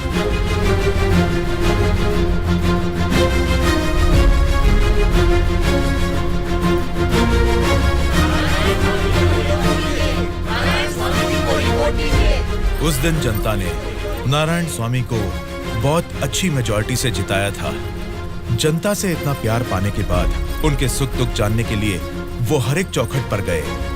तभी उनको पता चला कि उनके क्षेत्र से गुजर रही गोदावरी नदी का पानी ना तो जनता को सिंचाई के लिए और ना ही पीने के लिए मिल रहा है। उन्होंने इस मामले को लेकर सरकार की नाकामियों के खिलाफ आवाज उठाई। उस चुनाव क्षेत्र की रेडियस कितनी है, वहाँ के भौगोलिक हालात क्या है, वहाँ के मौसम से कितनी बुआई करनी पड़ेगी जिससे किसानों को अच्छी पैदावार मिले, ऐसे बहुत सारे समस्याओं पर एक किताब ही लिखकर जनता के बीच में गए और उनसे बात की। सच कहूँ तो आज मैं नहीं जीता, बल्कि मुझे जिताकर आप सब ने लोकतंत्र को जिताया है। इस बदलाव से देश की राजनीति में एक नई शुरुआत होगी। मेरे हाथ में जो किताब देख रहे हैं, इसमें हमारे चुनाव क्षेत्र की कमियों, आप सभी की जरूरतों और उनको मैं कैसे पूरा कर सकता हूँ, इसमें मैंने ये सब लिखा है। आज से ये हमारे चुनाव क्षेत्र का संविधान है। मैं असेंबली में खड़े होकर आपकी इन सभी समस्याओं के लिए लड़ूंगा। मैं आने वाले 5 सालों में हमारे चुनाव क्षेत्र की गतिविधियां बदलने के लिए भरी असेंबली में पूरी सच्चाई के साथ लड़ूंगा और ये मेरा आप सबसे वादा है।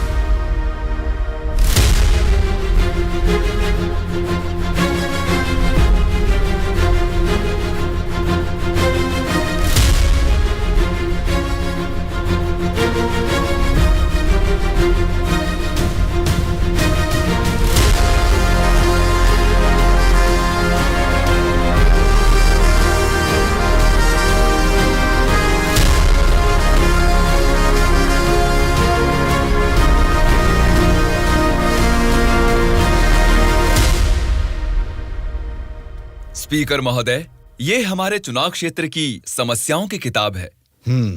अगर मुझे थोड़ा सा समय मिल जाए तो मैं उन सभी समस्याओं से आपको रूबरू कराना चाहूंगा।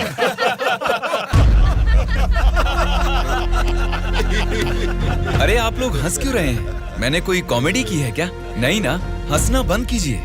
अध्यक्ष महोदय, नारायण स्वामी जी को देखकर ऐसा नहीं लगता कि असेंबली में आए हैं, किताब लेकर स्कूल में पढ़ने आए हैं ऐसा लगता है। अरे ये आप क्या कह रहे हैं? इसमें हमारे चुनाव क्षेत्र की समस्याएं लिखी हैं। Silence, silence. स्पीकर महोदय ने साइलेंस बोला, फिर भी हंस रहे हैं। चुप हो जाइए। ये क्या स्पीकर महोदय, ये तो आपकी भी नहीं सुन रहे।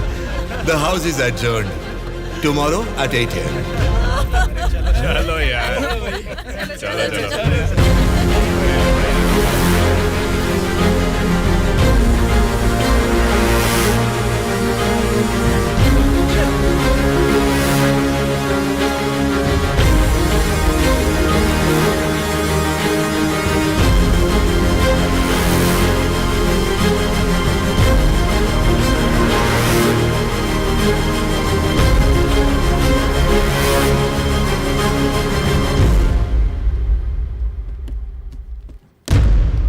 भास्कर रेड्डी जी, आज का अधिवेशन आपसे शुरू करते हैं। अध्यक्ष महोदय, पिछले सरकार की भ्रष्टाचार की वजह से पूरे राज्य का सर्वनाश हो गया है सर। क्यों सर्वनाश हुआ है उसकी वजह बता रहा हूँ अध्यक्ष महोदय। प्रचार तो राम राज्य का हो रहा था, लेकिन राज्य में राक्षस राज्य हो गया है अध्यक्ष महोदय, इसलिए इस तरह बात करनी पड़ रही है। ये क्या बोल रहे हो तुम? हमारी सरकार को राक्षस की सरकार बोल रहे हो? मुंह पे जुबान है तो क्या कुछ भी बोलोगे भास्कर रेड्डी? आगे के 5 साल तुम सत्ता में कैसे रहोगे ये मैं भी देखूंगा। तुम क्या देखोगे? मुंह बंद करके बैठो, नहीं तो बैठ जाएंगे। क्या कर लोगे तुम? मैं क्या करूंगा? हमारी मेजोरिटी कितनी है पता है ना? 100 लोग हैं। अगर हम चाहेंगे तो तुम में से एक भी असेंबली को छोड़कर नहीं जा सकता। हाँ, कुरुक्षेत्र में कौरव भी 100 ही थे, याद है ना? लेकिन अंत में क्या हश्र हुआ उनका? हमने भी हाथ में चूड़ियां नहीं पहन रखी। बहुत बोल चुके हो तुम, अब बैठ जाओ। तुम कौन होते हो हमें बिठाने वाले? तेरे सामने ही बोल रहा हूँ, अगर हमें गुस्सा आ गया ना तो असेंबली छोड़ के कोई भी बाहर नहीं जा पाएगा, कह रहा हूँ। क्या कह रहे हो? नहीं जा पाएंगे मतलब मारोगे हमें? दम है तो आ जाना, देखते हैं। ये क्या रे, हम लोग कुछ बोलते नहीं इसलिए सर पे चढ़ गए।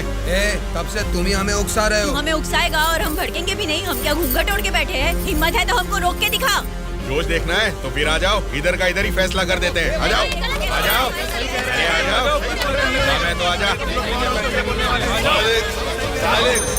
बैठ जाइए आप लोग, बैठ जाइए, शांति रखिए।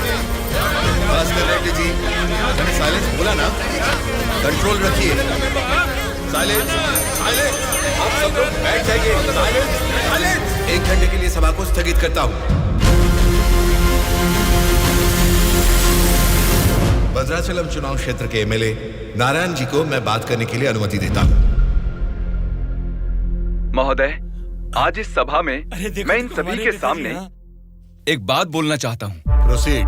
महोदय, यहाँ बैठे सभी लोग जनता के प्रतिनिधि हैं। जनता ने वोट दी इसीलिए ये जीते। वोट देने वाली उस जनता के बारे में कोई बात ना करके इस सभा में एक दूसरे को कोसना, झगड़ा करना अच्छी बात नहीं है साहब। देखा जाए तो ये बेशर्मी है। अध्यक्ष महोदय, नारायण स्वामी जी अपनी मर्यादा का उल्लंघन कर रहे हैं। जनता ने आंख बंद करके वोट डालकर हमें नहीं चुना है। अध्यक्ष महोदय, इनकी मजाल तो देखिए, हमें बेशरम बोलता है। इस बात के ऊपर तो नारायण स्वामी जी को तुरंत हमसे यहाँ क्षमा मांगनी चाहिए, अभी के अभी।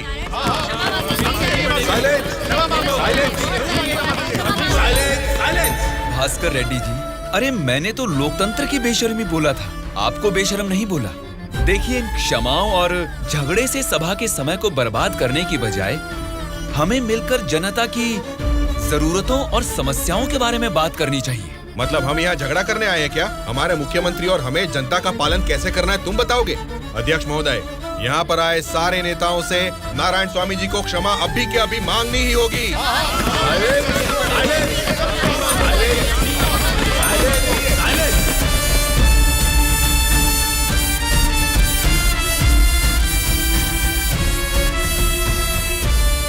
उनके बर्ताव से तुम क्यों दुखी हो रहे हो? सब ठीक हो जाएगा साहब, एक बार फिर आपको बोलने का मौका जरूर मिलेगा साहब। गूंगे को माइक पकड़ा देंगे तो कुछ फायदा थोड़ा ही होगा। जितने भी मौका देंगे होने वाला कुछ नहीं है। सोच समझ के तो बात ही नहीं कर पाता है ये। ए गोलू, क्या बात कर रहा है तू? पागल हो गया क्या? मुंह बंद करके यहाँ से निकल जा, जा।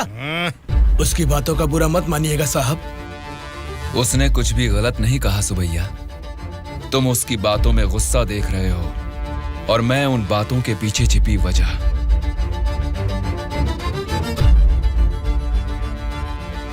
महोदय, हमारे चुनाव क्षेत्र में सारे संसाधन हैं, लेकिन उन्हें कैसे इस्तेमाल करना है हमारे लोग ये ना जानने की वजह से पीछे रह गए हैं। इस बारे में सरकारी पार्टी को कई बार विनती करने के बाद भी वो लोग फंड्स अलॉट नहीं कर रहे। अगर ऐसा ही रहा तो हमारे चुनाव क्षेत्र की जनता हम पर भरोसा कैसे करेगी? बोलिए महोदय। नारायण स्वामी जी, आपके चुनाव क्षेत्र की जनता की समस्या के बारे में अगली बैठक में जरूर चर्चा करेंगे। अब बैठ जाइए। स्पीकर महोदय, अभी तो मैंने बस अपनी बात रखनी शुरू ही की है और आप मुझे बैठने के लिए बोल रहे हैं। नारायण स्वामी जी, प्लीज आप बैठ जाइए। श्रीनिवास जी, आप बात कीजिए। अध्यक्ष महोदय, इस सभा में सभी को बोलने का अधिकार है। मुझे अपने चुनाव क्षेत्र की समस्याओं के बारे में बात करने दीजिए। प्लीज नारायण स्वामी जी, आप बैठ जाइए। कम से कम मुझे 10 मिनट तो बोलने दीजिए महोदय, विनती है। श्रीनिवास जी, आप अपनी बात रखिए। स्पीकर साहब, सीएम के राज्य में राज की हालत देखेंगे तो द्वापर युग का मानो राम राज्य वापस आ गया हो महोदय। ये बात मैं नहीं कह रहा हूँ, स्वयं जनता जनार्दन बोल रही है महोदय। स्पीकर साहब, राम ने राज किया त्रेता युग में, द्वापर युग पाला है श्री कृष्ण जी ने। पहले ठीक से इतिहास को जान ले, फिर बात करें। बोला था ना, गूंगे को माइक थमा देने से कुछ नहीं होने वाला। देख लिया, नेता तो ऐसा होना चाहिए जिसके सदन में बोलने से सब थर थर कांपे, सबकी धज्जियां उड़े, जरूरत पड़े तो वो लड़ने पे आ जाए। ये सारे गुण होते हैं सदन के नेता के। और हमारे इस नेता को देखो, इनमें एक भी ऐसा गुण नहीं है। हम सभी लोगों ने अपनी पढ़ाई लिखाई बंद करके आपको इलेक्शन जितवाया था। किस लिए? ताकि हम सब लोग बेरोजगार बैठे रहे, कुछ ना करें। लेकिन आपको देख के तो लगता नहीं है कि आप हमारी समस्याओं को दूर कर पाएंगे। ऐसा बोल रहा हूँ बोल के कुछ गलत मत समझिए। असेंबली में गला फाड़ के चिल्ला के बात करने वाले को ही नेता बोलते हैं। एक जुझारू नेता ही हमारी समस्या को सुलझा सकते हैं। एक सलाह देता हूँ, एमएलए पद से ना आज ही इस्तीफा दे दो। भद्राचल के चुनाव क्षेत्र के एमएलए नारायण स्वामी जी को बात करने के लिए अनुमति देता हूँ। अध्यक्ष महोदय, हमारे चुनाव क्षेत्र के चारों ओर पानी ही पानी है, लेकिन एक घूंट भी पीने लायक नहीं है महोदय। वहाँ के लोगों की स्थिति बहुत खराब है महोदय, जरा उनके बारे में कुछ सोचिए। और सिर्फ एक यही समस्या नहीं है साहब, शिक्षा, चिकित्सा, रोड, मैं तो कहता हूँ पूरा क्षेत्र समस्याओं ही समस्याओं से भरा है महोदय। इसीलिए मेरी आपसे विनती है कि अध्यक्ष महोदय, नारायण स्वामी जी के चुनाव क्षेत्र में सिर्फ और सिर्फ जनता को ही सारी समस्याएं हो रही है, लेकिन इनके राज्य में सरकार बनाने वाली पार्टी के गुंडों की वजह से वहाँ के जनता की जान जा रही है। अध्यक्ष महोदय, सत्ता इनके हाथ में है और पैसे बनाना ही इनकी पार्टी का मकसद है। दरअसल सत्ता में रहकर इन्हें अपनी दारू की दुकानें चलानी है और सारा इल्जाम हम पे थोपना है। अध्यक्ष महोदय, हम सिर्फ दारू की दुकान ही चला रहे हैं साहब।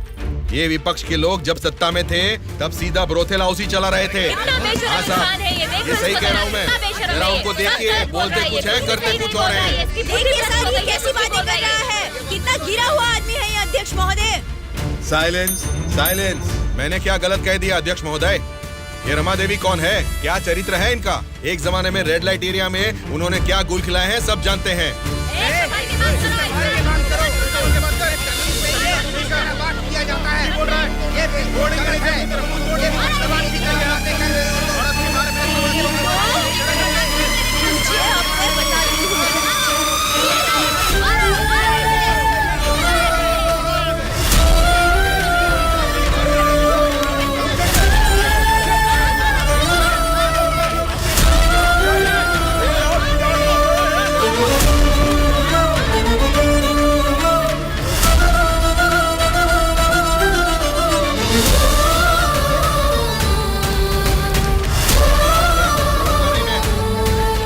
बस कीजिए।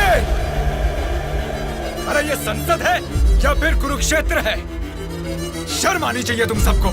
सरकारी पार्टी को जवाब देना है, विपक्ष की पार्टी को सवाल करना है। आप सब देखिए क्या कर रहे हैं। क्या इसीलिए जनता आप लोगों को जिता के यहाँ तक भेजती है? जनता को बदलना है, जनता बदलनी चाहिए, तब से यही सब चिल्ला रहे हैं। 5 करोड़ की जनता में से सिर्फ 299 लोग ही यहाँ आए हैं। मतलब बदलना जनता को नहीं है, बल्कि हमें बदलना चाहिए। हमारे ऊपर भरोसा करके हमको वोट देके जिताने वाली जनता के लिए हमें कोई लड़ाई या जंग करने की जरूरत नहीं है, बल्कि उनकी समस्याओं की चर्चा करके उनकी जरूरतों को पूरा कर दें, यही बहुत है। लेकिन तुम लोग देखो क्या कर रहे हो, सिर्फ और सिर्फ अपने फायदों के बारे में सोच रहे हो और भोली भाली जनता को धोखा दे रहे हो। ये सब कुछ मैं इसलिए नहीं बोल रहा कि मैंने मार खाई और मेरा कुर्ता फट गया। ये एक बहुत ही पवित्र और महापुरुषों की जगह है, ये संसद भवन है।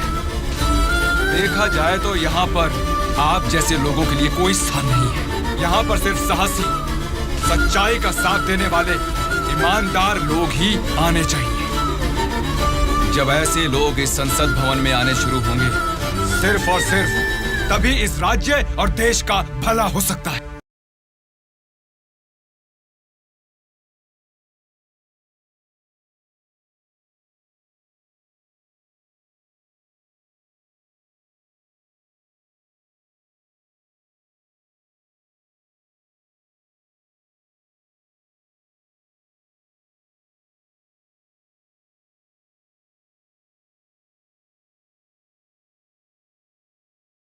उदास क्यों हो आप?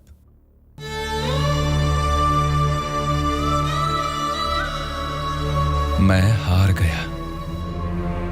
जनता से वादा करके उसे ना निभाने वाला नालायक बन गया मैं। क्या हो गया अंकल, आप ऐसे क्यों बात कर रहे हैं?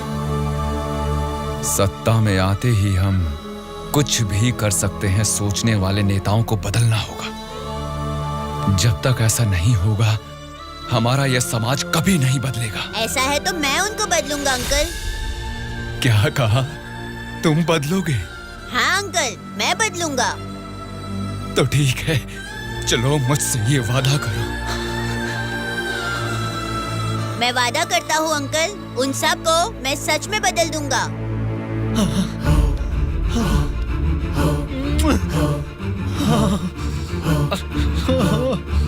बदलना है, तुमको ही बदलना है, तुम ही बदलोगे।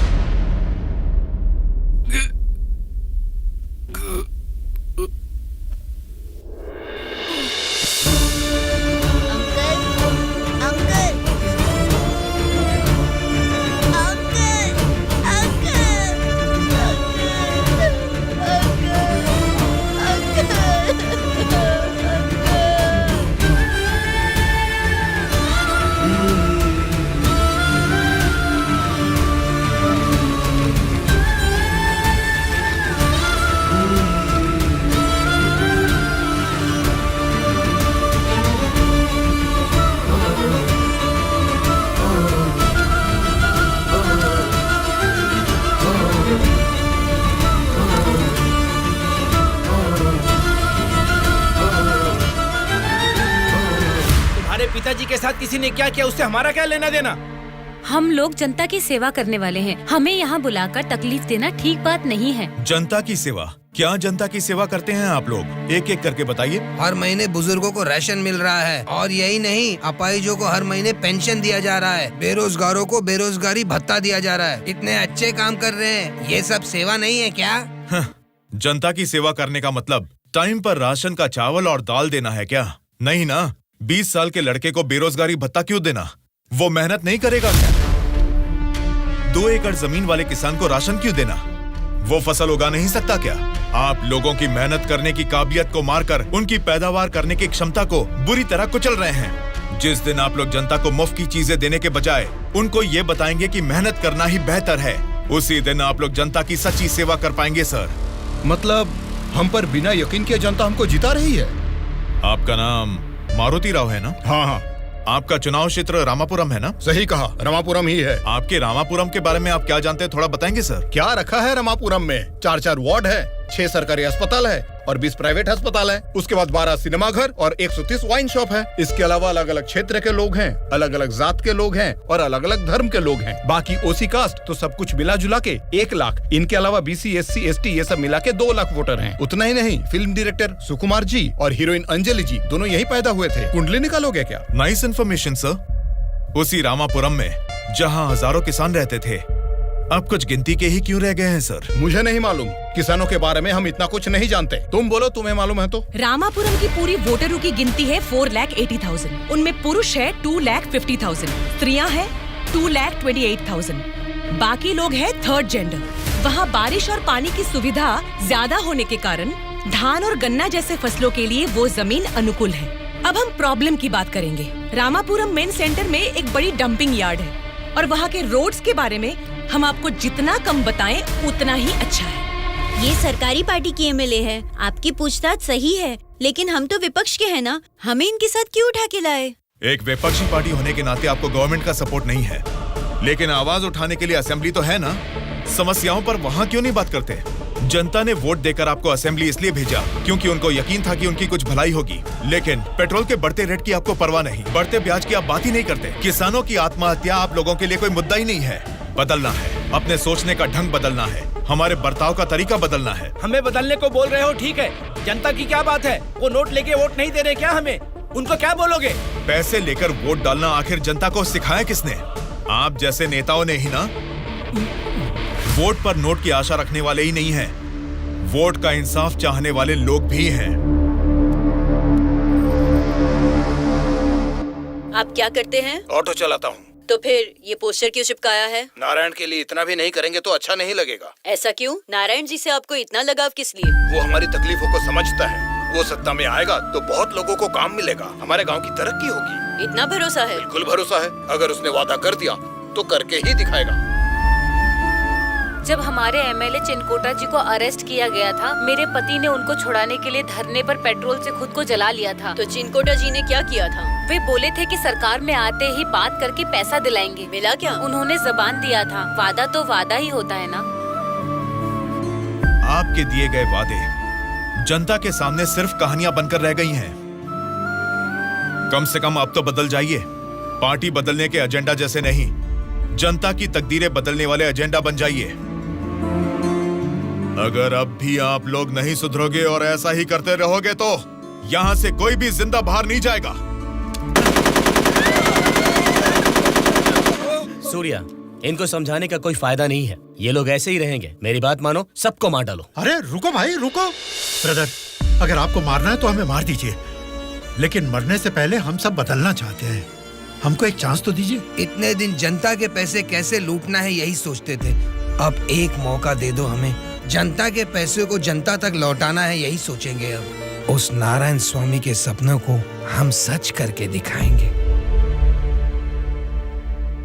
उसका नाम है सूर्या। ऑलरेडी एक मर्डर केस में वो सजा काट रहा है। सत्ताधारी पार्टी की सपोर्ट से वो जेल से बाहर निकला है। बहुत शातिर है वो। बड़ी होशियारी से वो दोनों पार्टियों के एमएलए को किडनैप करके लेके गया है। उसका प्लान क्या है, उसने क्यों किडनैप किया है, उसके सिवा और किसी को पता नहीं है। समझ गया सर। वो जहां भी हैं, सब एमएलए को सेफली लाने की जिम्मेदारी मेरी।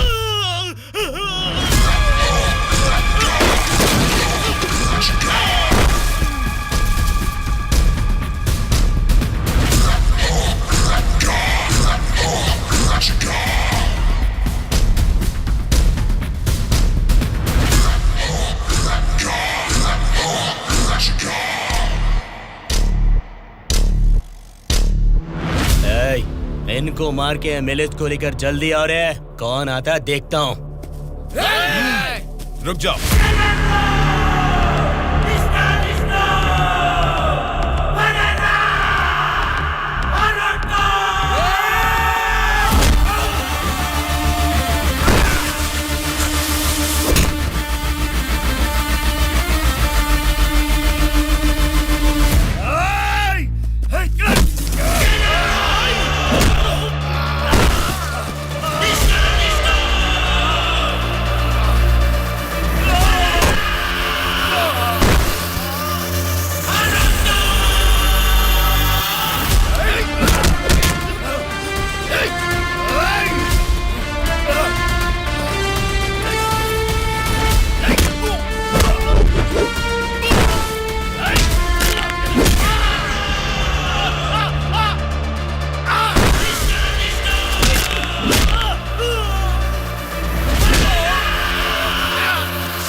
सॉरी सर, लगता है हमारे आने की खबर उनको पहले ही लग गई।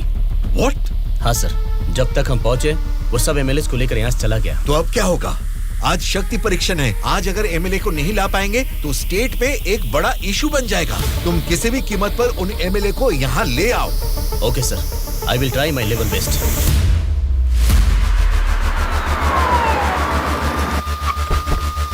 ये लीजिए मैडम फाइल, सबके दस्तखत हैं इसमें। हमारी गवर्नमेंट को सपोर्ट करने वाले एमएलए की list sir. Go ahead, wish you all the best. Thank you sir. Welcome.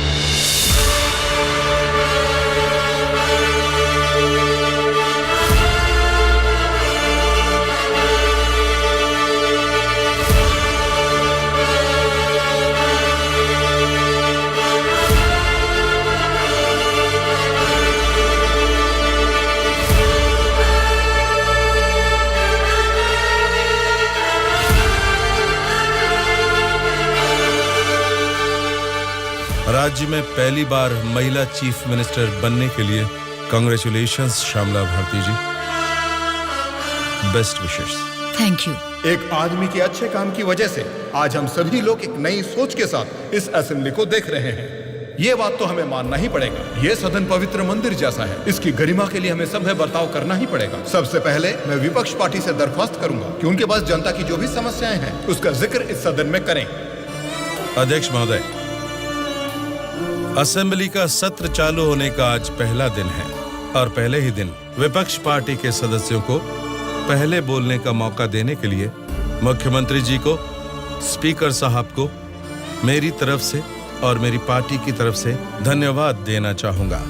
पिछले 2 सालों में कोरोना महामारी ने जनता के जीवन को अस्त व्यस्त बना दिया है। जनता के स्वास्थ्य के बारे में अब समय आ गया है कि हम जाग जाएं। उसके लिए गरीब लोगों को इंसाफ दिलाने के लिए सारे विपक्ष की तरफ से मैं प्रार्थना करता हूं। इस मुद्दे पे मैं राज्य के मुख्यमंत्री श्यामला जी से दरख्वास्त करूंगा कि कुछ बोलें। अध्यक्ष महोदय, सबसे पहले बिना झगड़ा किए ऐसे अच्छे वातावरण में जनता की भलाई के लिए और उनकी उन्नति के लिए एक उपयोगी बिल को इस सभा में प्रस्तुत किया गया है, जिसके लिए विपक्ष पार्टी के नेता राम मोहन राव जी का और उनकी पार्टी का मैं अभिवादन करती हूँ। आम जनता को भी बेहतरीन इलाज मिल सके, फिर चाहे वो 10 रुपए का हो या फिर 10 लाख का, उनको मिलना चाहिए।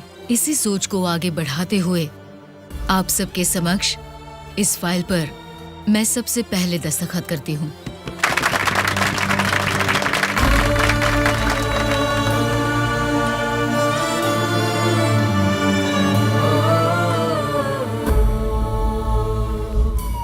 तुमने जो सोचा उसे पा लिया सूर्या। नेक्स्ट टारगेट क्या है? हमारे देश की तरक्की जो कोई भी रोक रहा है वो लोग ही मेरा नेक्स्ट टारगेट।